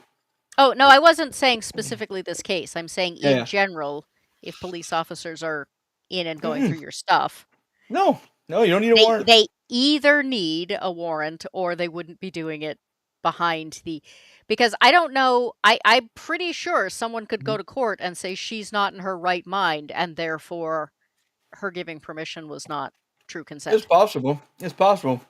At the same time, warrants are like I pulled maybe 30 warrants in 14 years. Didn't need to pull them most of the time because I guess something I learned in the police academy. And I mean I'm forgetting the exact wording, but like letting him into the house. But I mean, we're getting it off of what I was getting at. We can talk about bringing it up again later if we want. Um, no, like he's digging for clues to find, to find what he's doing, and but like people will say they'll just make comments about like cops like, oh, this is like, dude, that's what police work is. yeah, I mean But That's what it is. I don't think it comes off as any like it makes sense for both of them to react this way because Brett is here. He's Well, finally yeah, here. I'm gonna look for clues. yeah, I'm not gonna waste any time. yeah. No, Like I I get where agree. I Damien is agree. coming from though. Like I don't think it's any like Yeah. aimless knock No, on. I agree, but it's just I see it so often. People like make comments like, "Oh, well, go do your job." The cop No, does their I job, and they're like, get it. "Why are you But doing that?" I get it. But over I the was last nitpick- two I was scenes, nitpicking. I was nitpicking. Is all it was. no, yeah, I get where you're coming from. It just seems like over the last two scenes, like you get Damien bringing him to the church. It seems Yeah. like he is religious to some extent. You have the fact that he just told Brett, like, yeah, like if basically saying like I hate doing this too, like Yeah. having to go to someone's family and tell them that you know their family member died.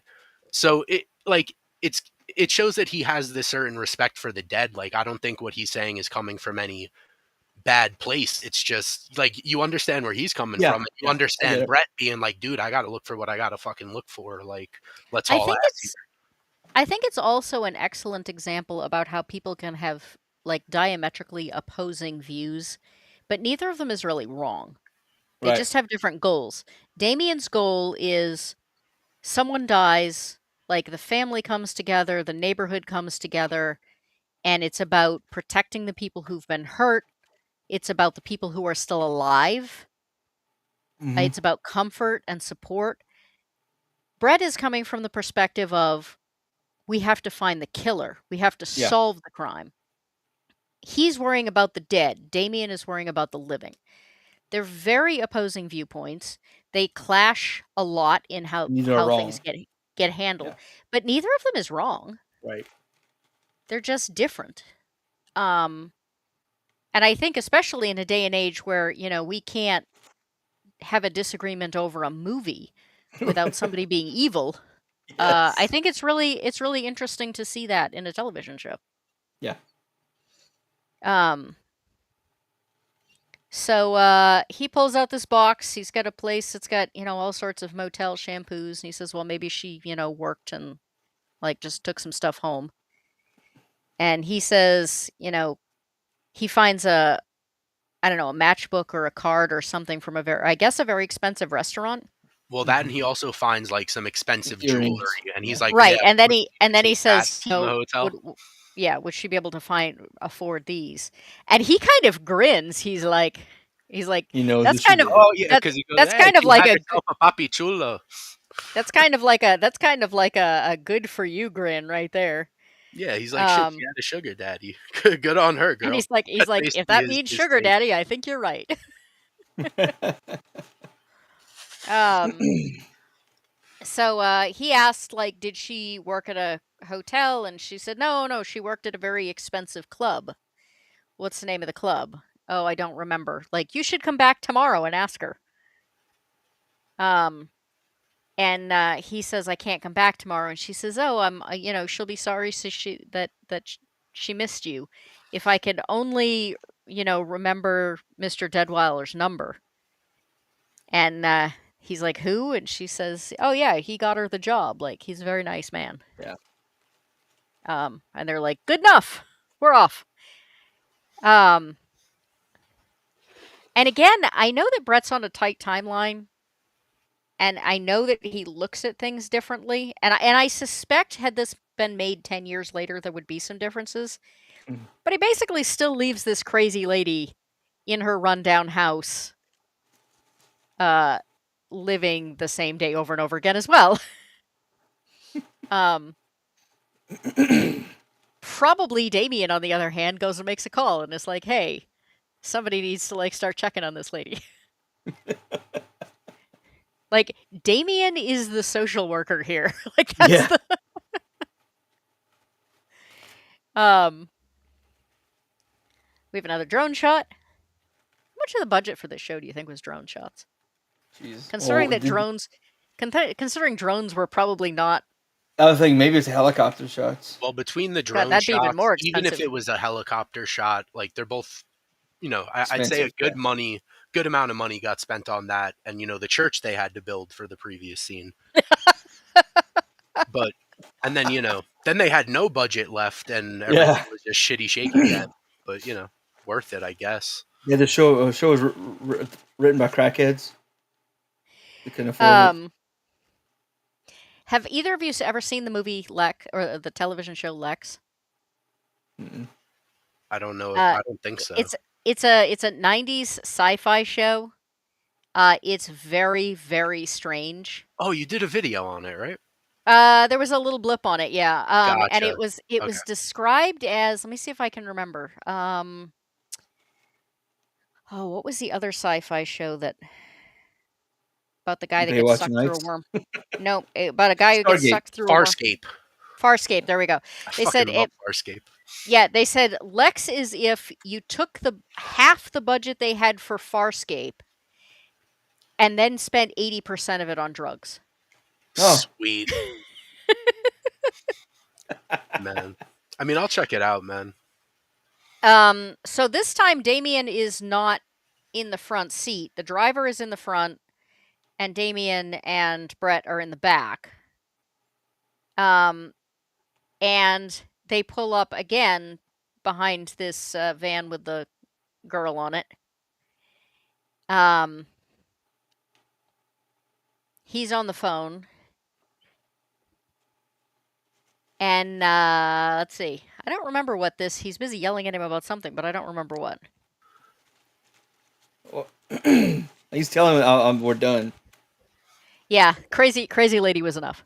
Yeah. But at this point, we once again have the paint thrown, except this time the bomb goes under the vehicle. Okay, because the guy gets shot right here. Which protects them. The driver shoots the other guy. Okay, question though, I'm I don't know much about this, but would that still not have taken them out? Like, instead of the grenade being tossed in the car and then exploding, like in the first loop, the guy gets shot and it rolls under the car and then somehow does like minimal fucking damage to them. Like, would they still not be toast? Not necessarily, because the way explosions work, it sends a shockwave out. and the vehicle's on top close enough, the shockwave does this essentially, like this, and if it just directs just the bottom, and if there's any kind of change in height, like if I fall on a curb and the explosion comes here, it hits the curb, it would like hit the curb and go up. That makes Okay. sense. So then, even if they weren't dead, wouldn't they be like severely concussed or unconscious? Potentially, if someone's I in the mean, streets, I probably. just feel like it felt Yeah, like I said, I don't know, but I it felt strongly sus- very odd that it I rolls under the car and they're somehow just safe.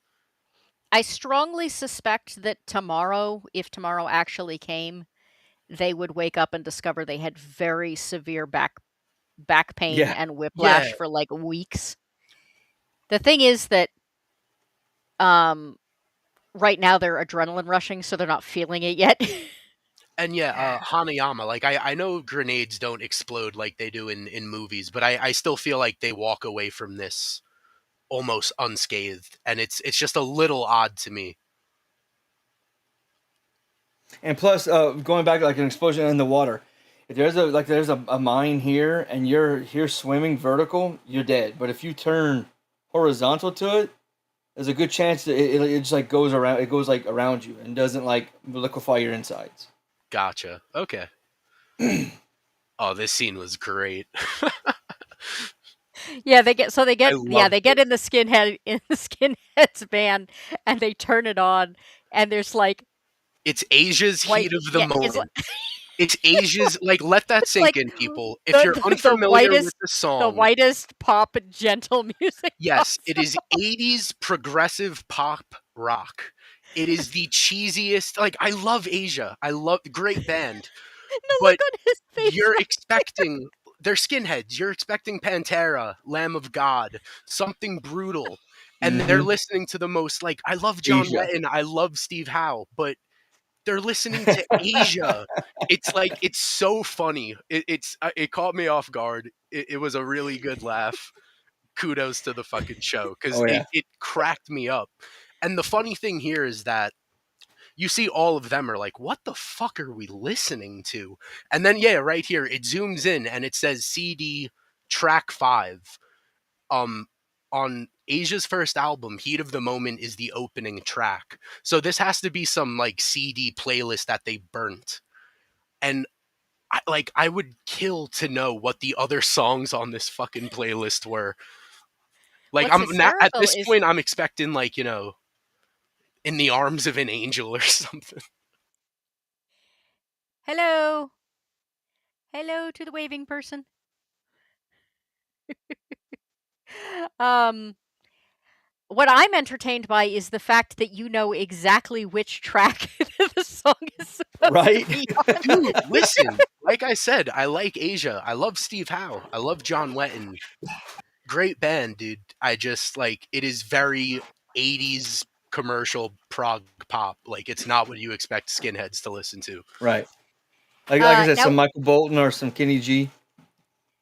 now what's interesting here is that we have already seen Brett's reaction to somebody threatening his family. It's usually just to scream "I'll kill you" over and over again. Um on the other hand, good heavens, everybody is noisy tonight. Um on the other hand, Damien's reaction is to immediately begin setting up protection for everyone around him.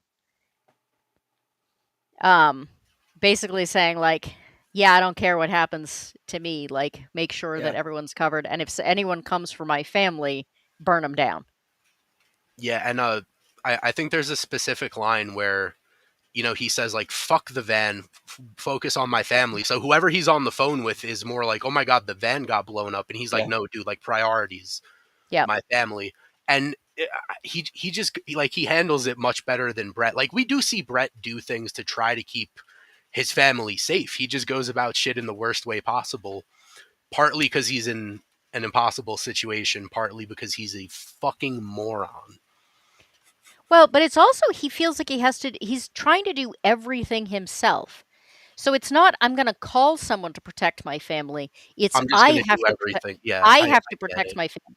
And he can't be in every place. He can't do everything all at once. Well, the show also That's like they paint him as this kind of lone wolf because like you see here like Damien's a gangbanger, but he's very like family and community oriented. He takes care of his people. We learned that even with Brett and Chad, like they rode together for 2 years. Chad looked at him as a friend, looked at him in the yeah, sense like and my Brett. my life is in your hands every day. And then we learned that Brett was basically just like, you were my partner. Like he's not a team player. And if Yeah, anything, like you could you even just argue work that together. that's why he's set up as the fall guy because like he's this lone wolf. He's the black sheep. Like he's not a team player. Every like if you look, if you were to question people in the police department, they'd all say like, "Oh, Brett Hopper, he's an asshole. He's He rides yeah. on his own, not a team player." Like who he is, like he does no favors for himself in being the perfect fall guy. Yeah. Well, but I think that ends up how he ends up stuck here. Like he can't solve the problem because he wants to solve the problem. Oh Yeah. yeah, absolutely.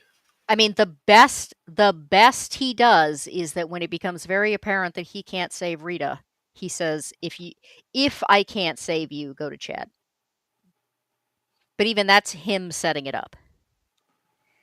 Um, all right, I kind of want to speed run a little bit of this because Okay. we've been at this for quite a Yep. while and it's been very entertaining, but I don't want to keep you all night. So, they basically kick him out. He says, "You're bad luck."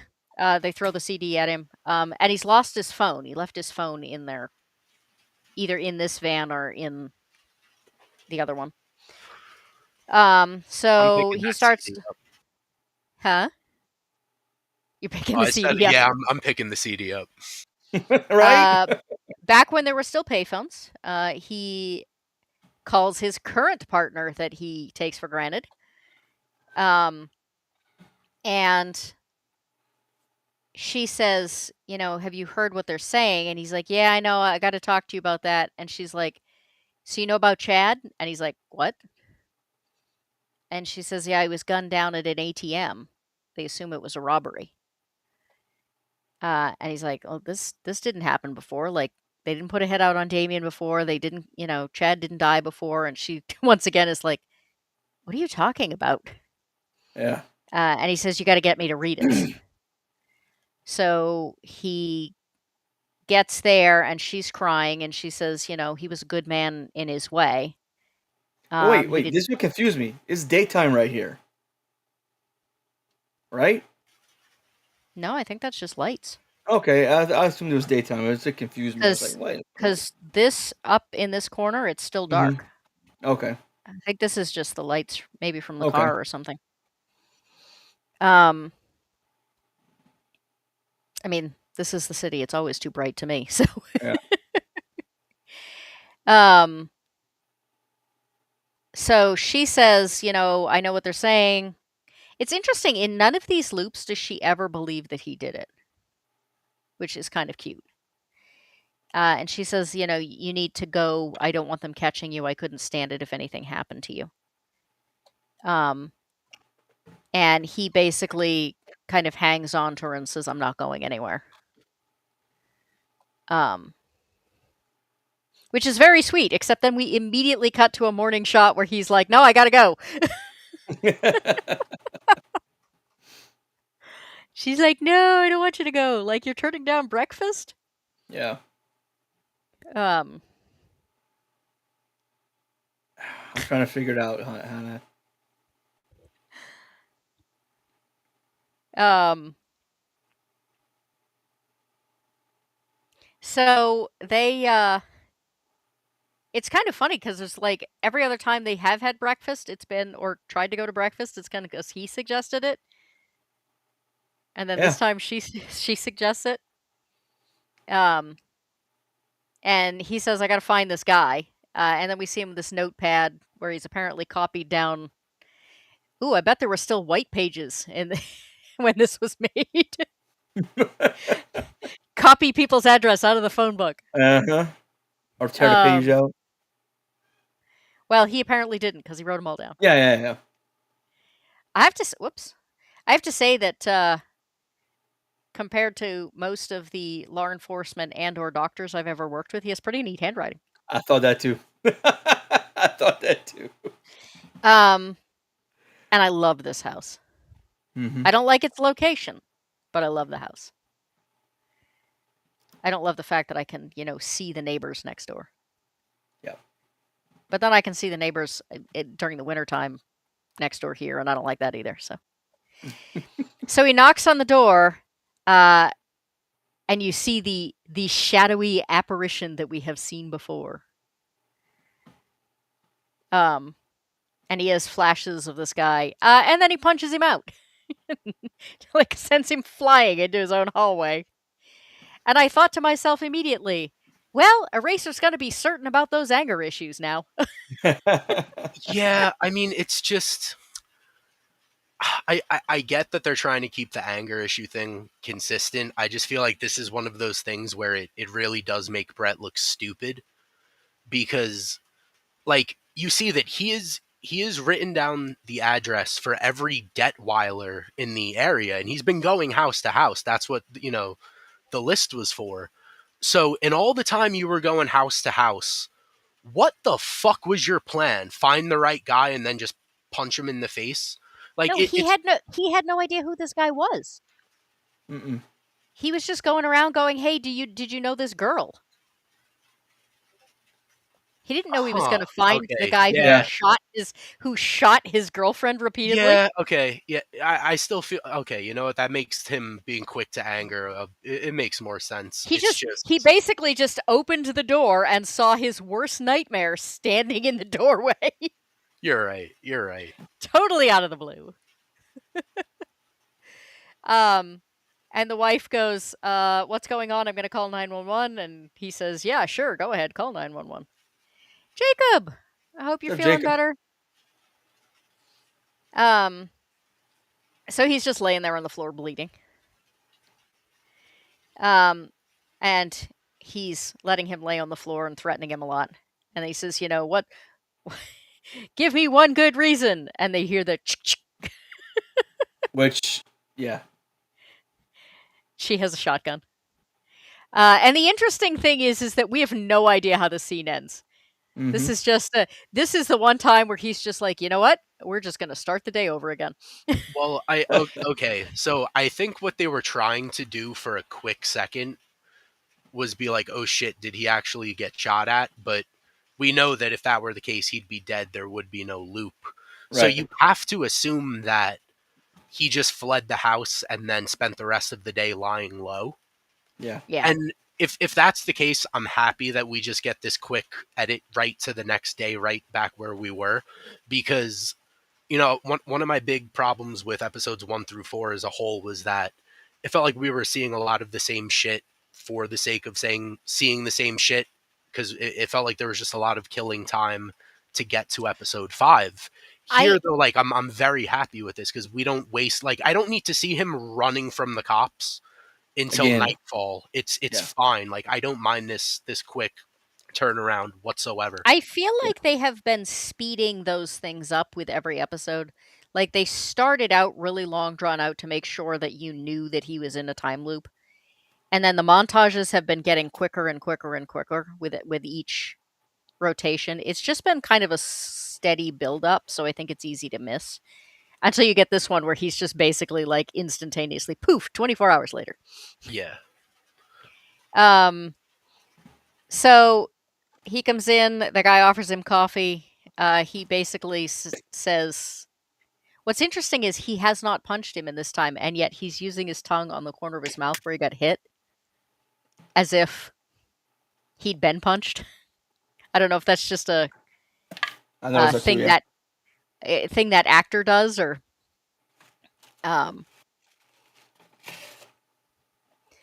but he basically says, does your family know what you do? And then the wife comes out, and she's completely oblivious, except that you could be completely oblivious and still see the tension in the air. Mm-hmm. So she's like trying really hard to like be pleasant and pretend that I'm going to act like this police officer and my husband aren't being real weird. Yep. Just wants to get the hell out of there. Uh-huh. And she says, oh, again, don't forget, so-and-so's party is today. Um, there's a whole lot of like other family members and families having parties that they go to. No matter, like, this guy is a terrible person. We know that he commits murder. We know that he tortures people. And yet he still manages to make it to like the grandkid's birthday party. And Brett can't manage that. I just find it funny. It seems everyone's fucking birthday happens to be today. Yeah. Right? Because it was Damien's niece's birthday. That's why he was at the party. Maybe That his Tyler's granddaughter is the niece. I assumed it was That a would be a weekend. weird twist. I thought that. I assumed it was a weekend. Because then all you have to have is like, a lot of people everyone holds the birthday on like the Saturday of whatever I get what you're to be getting. to be fair, like a lot of admin and office people wouldn't be in the office with the police. That's why I assumed it was day of the week, like one of the days of the week, and the weekend. True. Maybe it's a Friday. Like, Or it's actually, it some could be people that work on Fridays and some don't. It could be that it's no one's birthday and everyone knows that Brett's in a loop and they're just celebrating his suffering. Well, but the other mention of a birthday is that he missed his niece's birthday like months ago. Mm-hmm. Oh, what so if his niece is this guy's niece as well? I think it's this guy's granddaughter or something. Yeah, that. This is getting very love triangle family tree over here. I don't like it. Like, this show is confusing enough. Let's not add layers. It's interesting. She's dressed to go out, and he's like still wearing a bathrobe. I think, isn't he still? Yeah. Well, that's the thing too, is that she probably goes out to work early, thinks he's just doing whatever around the house, and he's plotting and scheming and doing whatever he's doing. Well, I mean, he probably works late nights, considering how often he hangs out in the gravel pit. Oh, he'll be hanging out there a while.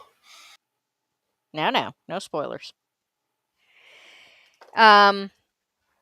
So, yeah, he basically says, you're a terrible person. Does your family know you're a terrible person? He admits that he works for someone else. He says, you're going to take me to them. He says, no, I'm not. He holds a gun to his head. He says, yes, I am. Or yes, you are. He says, no, I'm not, because the people I work for would do a lot more than threaten my family. Oh, yeah, Brett makes it very clear that he knows where this guy's family lives. Yeah, he starts listing off names, where they're at, what they're doing. The other thing too is that it's funny that like they're pinning the murder of Garza on Brett, but this guy basically tells Brett to his face, like, you don't have the balls to pull the trigger on me. I do find that funny. And he says, you don't know me, and he says, I assure you I do. And he says, I've been doing this since you were a kid, going around with a fake badge chasing your daddy. Yeah. And we already know that he's had some dealings with, Hopper Sr. Which kind of makes that whole aspect interesting. So he pulls a gun on him and he says, I will do whatever it takes to protect my family, and the people that I work for would do much worse than hold a gun to my head, because that's never happened before. I thought the sarcasm in that was kind of... God, are we on day 6 already? I always thought this was day 5. So this time he rings the doorbell, he just hands him a box, and he's like, it's everything you want. There's the picture, there's the hourglass, there's the murder book. Here you go. See ya. Just make it stop. And he's like, I don't know. And he's like, it's not that simple. And he says, make it that simple. Just make it stop. And then he just backs away and leaves. Or it's a duffel bag, sorry. And I thought at first, I was like, well, there's no way that can work. And then it turns out that he's in fact been like lying in wait at this guy's house all day. And this car shows up that night when he's supposed to be at the birthday party, mind you. It picks him up with the bag. And Brett has planted a microphone in the bag. So he hears him talking to some mysterious other guy who sounded super familiar to me. I couldn't quite place it. Um, I think it's Skinner. you think so? Yep. The sound of the voice and it looked like Skinner. Like the hair, no hair on top. I Michael, thought it was Was Skinner. he bald? I thought he yeah, was. no, I think he's got hair. And Pleggy has a very distinctive speech pattern. I thought it was him. It seemed like it was I to was gonna me. say I thought I saw hair on the back of the dude's head, and far too much hair to be Mitch Pileggi's head. Yeah, I mean he's He is the bald man, like, you know. yeah, and he doesn't. It doesn't go that low. I thought it was the guy in the back seat. I'm sorry. Um, I mean maybe don't. Yeah, that No, guy. I thought it was Skinner. yeah, the profile doesn't look right to me either. Maybe I don't know. I have to go back and listen to it again. I was kind of listening for that though. I was trying to think like who had we heard voices of, and he seems like too much of an obvious choice. Mm-hmm. Like it would almost, I would almost be, I'd almost expect it to be the other guy more, just because he seems like the more reasonable police officer. Right.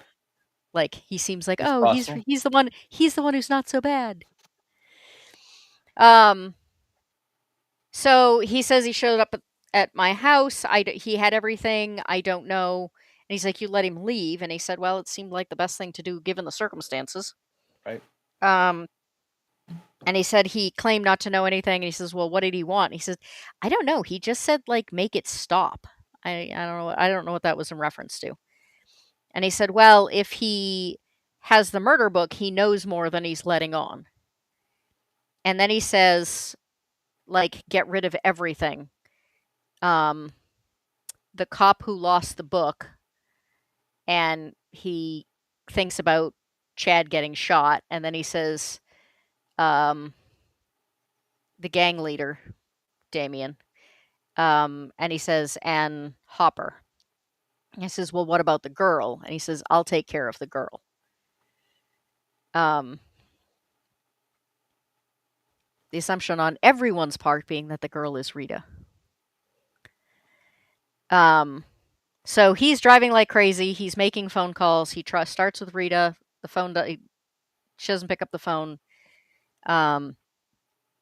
He calls Damien and leaves him a message and says, like, there are people looking for you. This is the van they're driving. Like, you have to be really careful. And then he calls her again. She doesn't answer. He calls Andrea and says, I need you to do something for me. He tries Rita again. She still doesn't answer. And then we see this guy burning everything.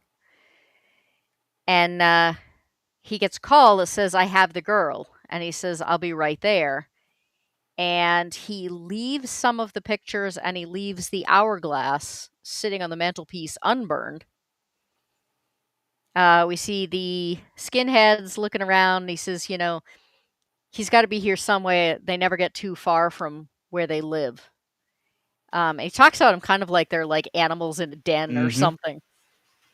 And then Damien just sort of like walks up and he's like, hey, I hear you were looking for me. And then he just shoots them both. And we see Chad back at the ATM. Same call, same conversation. And then he says, what are you doing here? And she says, I have absolutely no idea. Oh, he also called Jennifer and said, where are you going? And she said, I'm going to the mall. And he said, I need you to go home, get Randall, get the kids, get home, tell Randall, like, call immediately if anything even seems a little bit off. Mm-hmm. And of course, we know that she was not heading to the mall because we've already seen this rotation.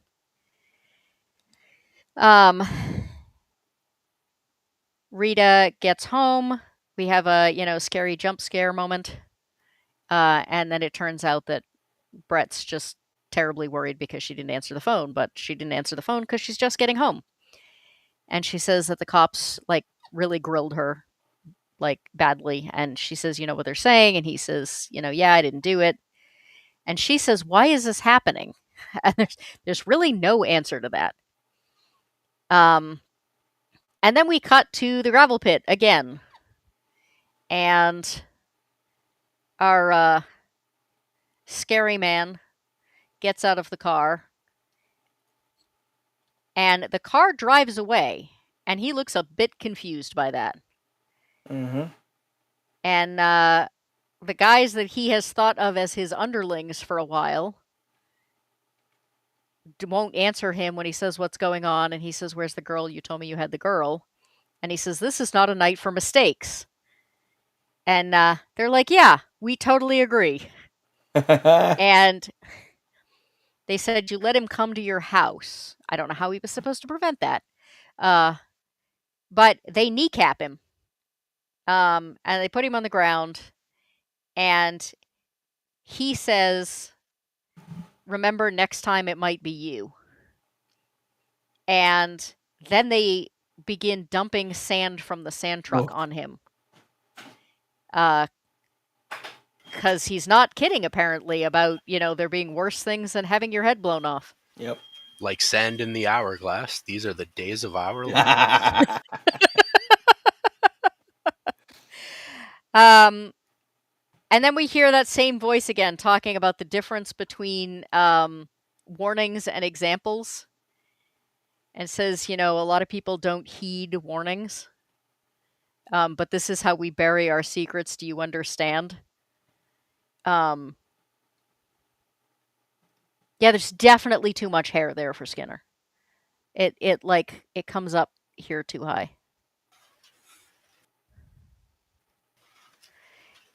Maybe it's just a toupee. They're fooling us. And she says, I understand. And that's the end of the episode.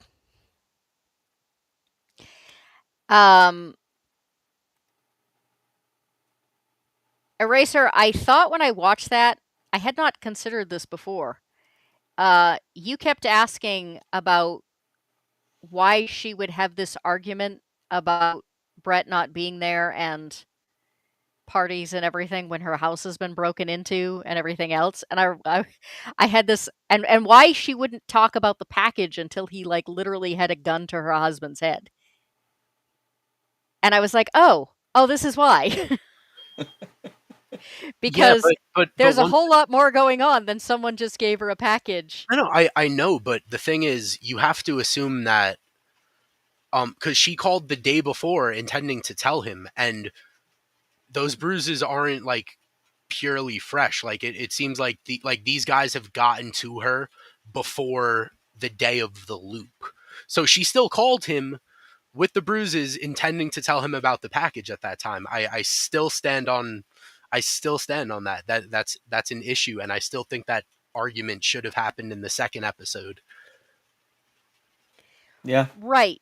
I'm not arguing that, but what I'm saying is that the whole thing about her not telling him about the package until he's holding a gun on her husband is that she's had these guys in the background threatening her family. And she had these guys in the background the day before that she still called and intended to tell him. That's my point. Right, but what I'm saying is that she had one moment of maybe he can help me, and he didn't pick up the phone. Yeah. And who knows how many months this has been going on. I mean, maybe it just seems like she does really flip over the course of one night of like when things are that bad. I still think not that Brett fucking helps any situation anyway, but like the argument taking place in that scene still just doesn't make sense because you don't know if the people in the house who broke into the house are still there. You didn't even look for your husband. He could be shot dead upstairs with a bullet wound. And what I'm saying is that she may actually know. She may know that they're not in the house. I don't. Maybe I feel like that's like I feel like that's a bit of a stretch because on the other hand, you could say like she knows how dangerous they are. They could still be in the house waiting to kill them because they broke in and they're not there. They could be waiting in another room to shoot us dead. Like you could just as easily argue that, I think. You could. I'm just saying that we now know that there is far more going on than just I'm irritated because my brother didn't show up to a party 3 months ago. Yeah, fair enough. What she's really saying is I have been like in seriously deep shit for the last 6 months and you haven't talked to me. Right. And I didn't have anyone I could confide in. Oh no, it does recontextualize shit. I just think that that argument in that scene just doesn't make sense and doesn't work. But I get where you're coming from. I just still like looking back. I still don't think it like justifies that scene or makes it. You get where she's coming from a little more, but I still don't think it justifies the scene.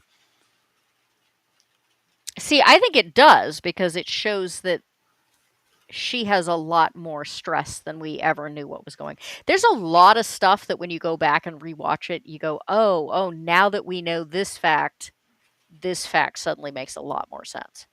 It's a little bit like Babylon 5 in that way. There are certain things that like once you know more in the future, you That go, makes sense. "Oh, suddenly that makes Oh more yeah, sense now." absolutely. I like I said, I see where you're coming from. I just don't know if I like I'd have to think about it. I don't know if it like fully justifies what happens there.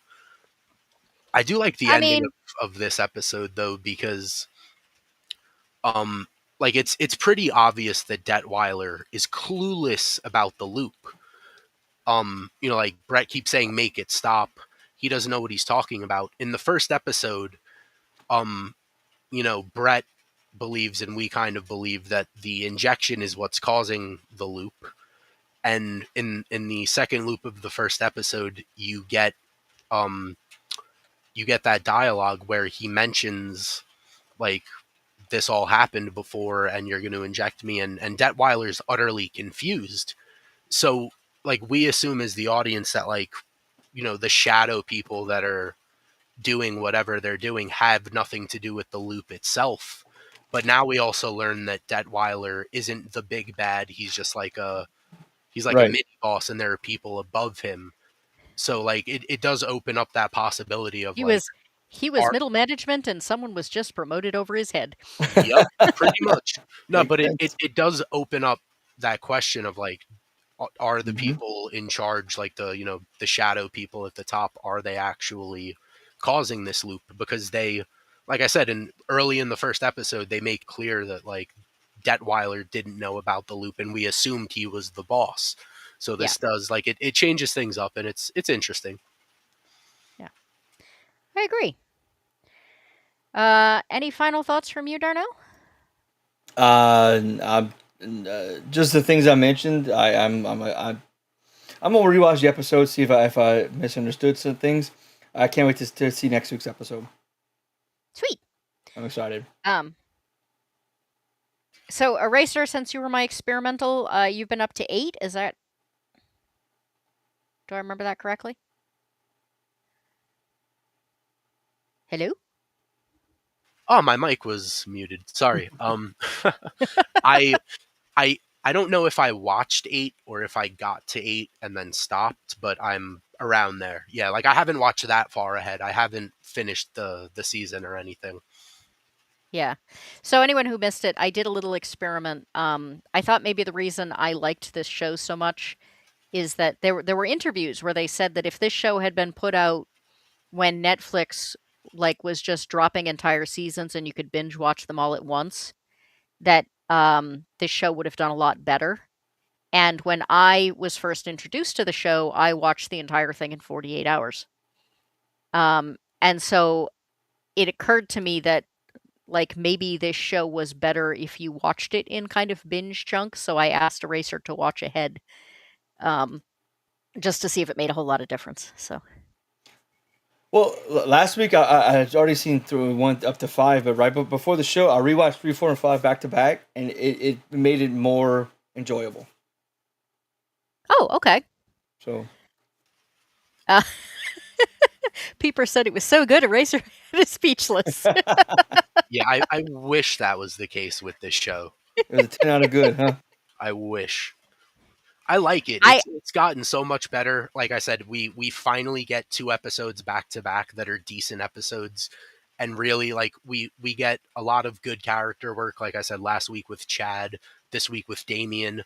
The story's progressing, but whether you watch this week by week or whether you binge this, I still stand on the fact that we shouldn't had to wait till episode 6 to get 2 back-to-back good episodes. I still think the first 4 episodes could have and should have been tightened up a bit. There was too much filler. There were too many stupid decisions.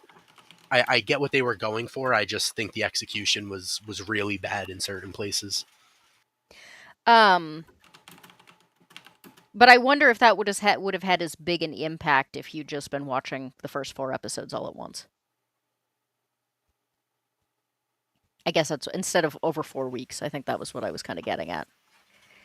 I mean, I did go back and binge 1 through, like, I binged 1 through 7 or 1 through 8 in like a sitting. So like I did binge the first 4 episodes as well, and it's just, even when you're binging them, it's fun and it does make it more enjoyable. But there are still things in those first 4 episodes I think as a whole could have been trimmed down and cut here and there. Like there were still good things in those episodes. I'm not saying they were a total waste, but they were too inconsistent as a whole. I think we have ended every single episode with you complaining about the first episodes. They should have been done better, dude. They should have been done better. Like, Fair I enough, like the fair show, enough. and I've said I'm rooting for it, but like the first 4 episodes seem like I'm watching a rough draft that was put to screen. Where if you just go back and look at those episodes, like there are clearly parts that I think could have just I been think Eraserhead is caught in a time loop. maybe. I mean, listen, maybe I'm a broken record, but it's just like the more I watch of the show, the more I look back and the more I stand on the fact that I think those things should have been cut. That makes sense. I think I don't know. I guess maybe this is a difference that like the better the show gets, the more you get frustrated with the fact that it didn't start out that well. No, Whereas I think that's what it is. Like I'm not shitting on it for the sake of shitting on it. I'm better I'm very happy that the show's getting better, but like I said, like I understand certain people's frustration with it when the first 4 episodes really felt loose. right, but what I keep trying to say is the reason this show got cut so much was that no one ever watched those first 4 episodes anyway.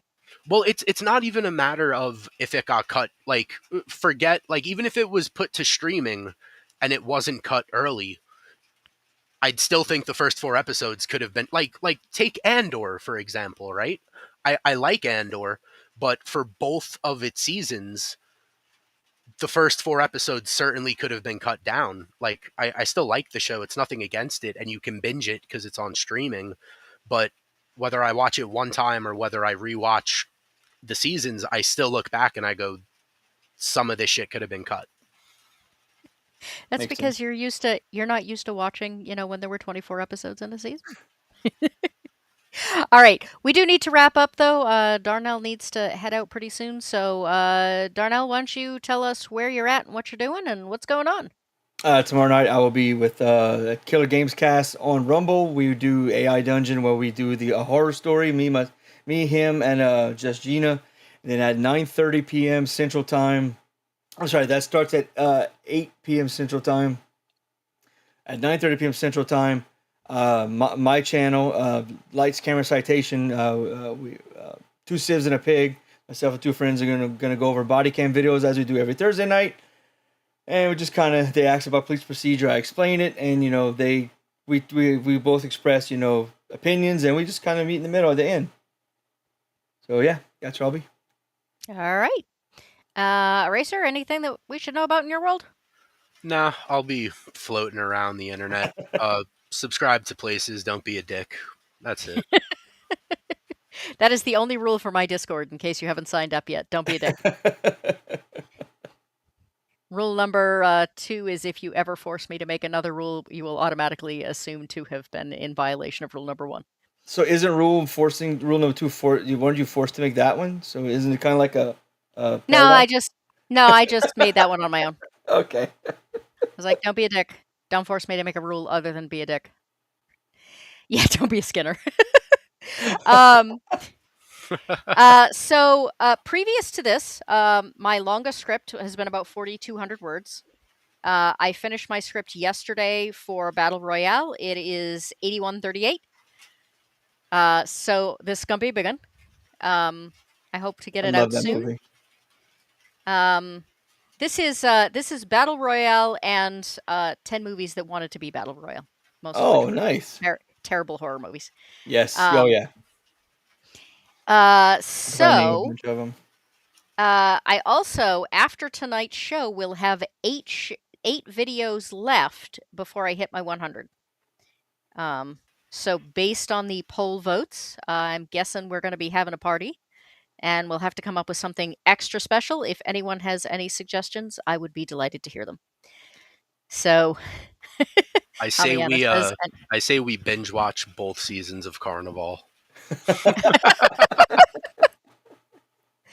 um, wonderful, just what I need. Like, we'll sit around for like 24 hours just so I can get permanently demonetized. Not that I'm monetized to start with, but I never will be after that. Yeah, fair enough. So It'll be thank you very fine. much to everyone. That was a good chat. It took longer than I thought with 3 people. I thought we were going to blow through that episode like nothing, but Hey, it was fun. It was, yeah. it was a Actually, good discussion. really Yes? quick. I'm sorry. I did just realize on Friday night, B-roll stage for B-sides. I believe they're having their 100th episode. So I put the link in the chat. Certainly go hang out over there. Sweet. Sorry about Yeah. that. Yeah. I would have thought they would be way over 100 at this point. Haven't they been running way longer than me? I don't know, man. I mean, I look Huh. at the live stream. It says episode 100. I say it's the 100th episode. All right.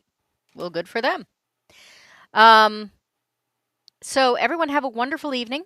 We will see you back here next week. I don't think I have anything else in the meantime, unless I end up with a spontaneous random stream that I pop up on here and there. So, though I believe Roman's birthday is tomorrow, I will probably pop in there for a couple of minutes, if nothing else. So, everyone stop in tomorrow and wish Roman a happy birthday. And until then, we will see you all somewhere, some other time, some other bat place. And happy headbutting.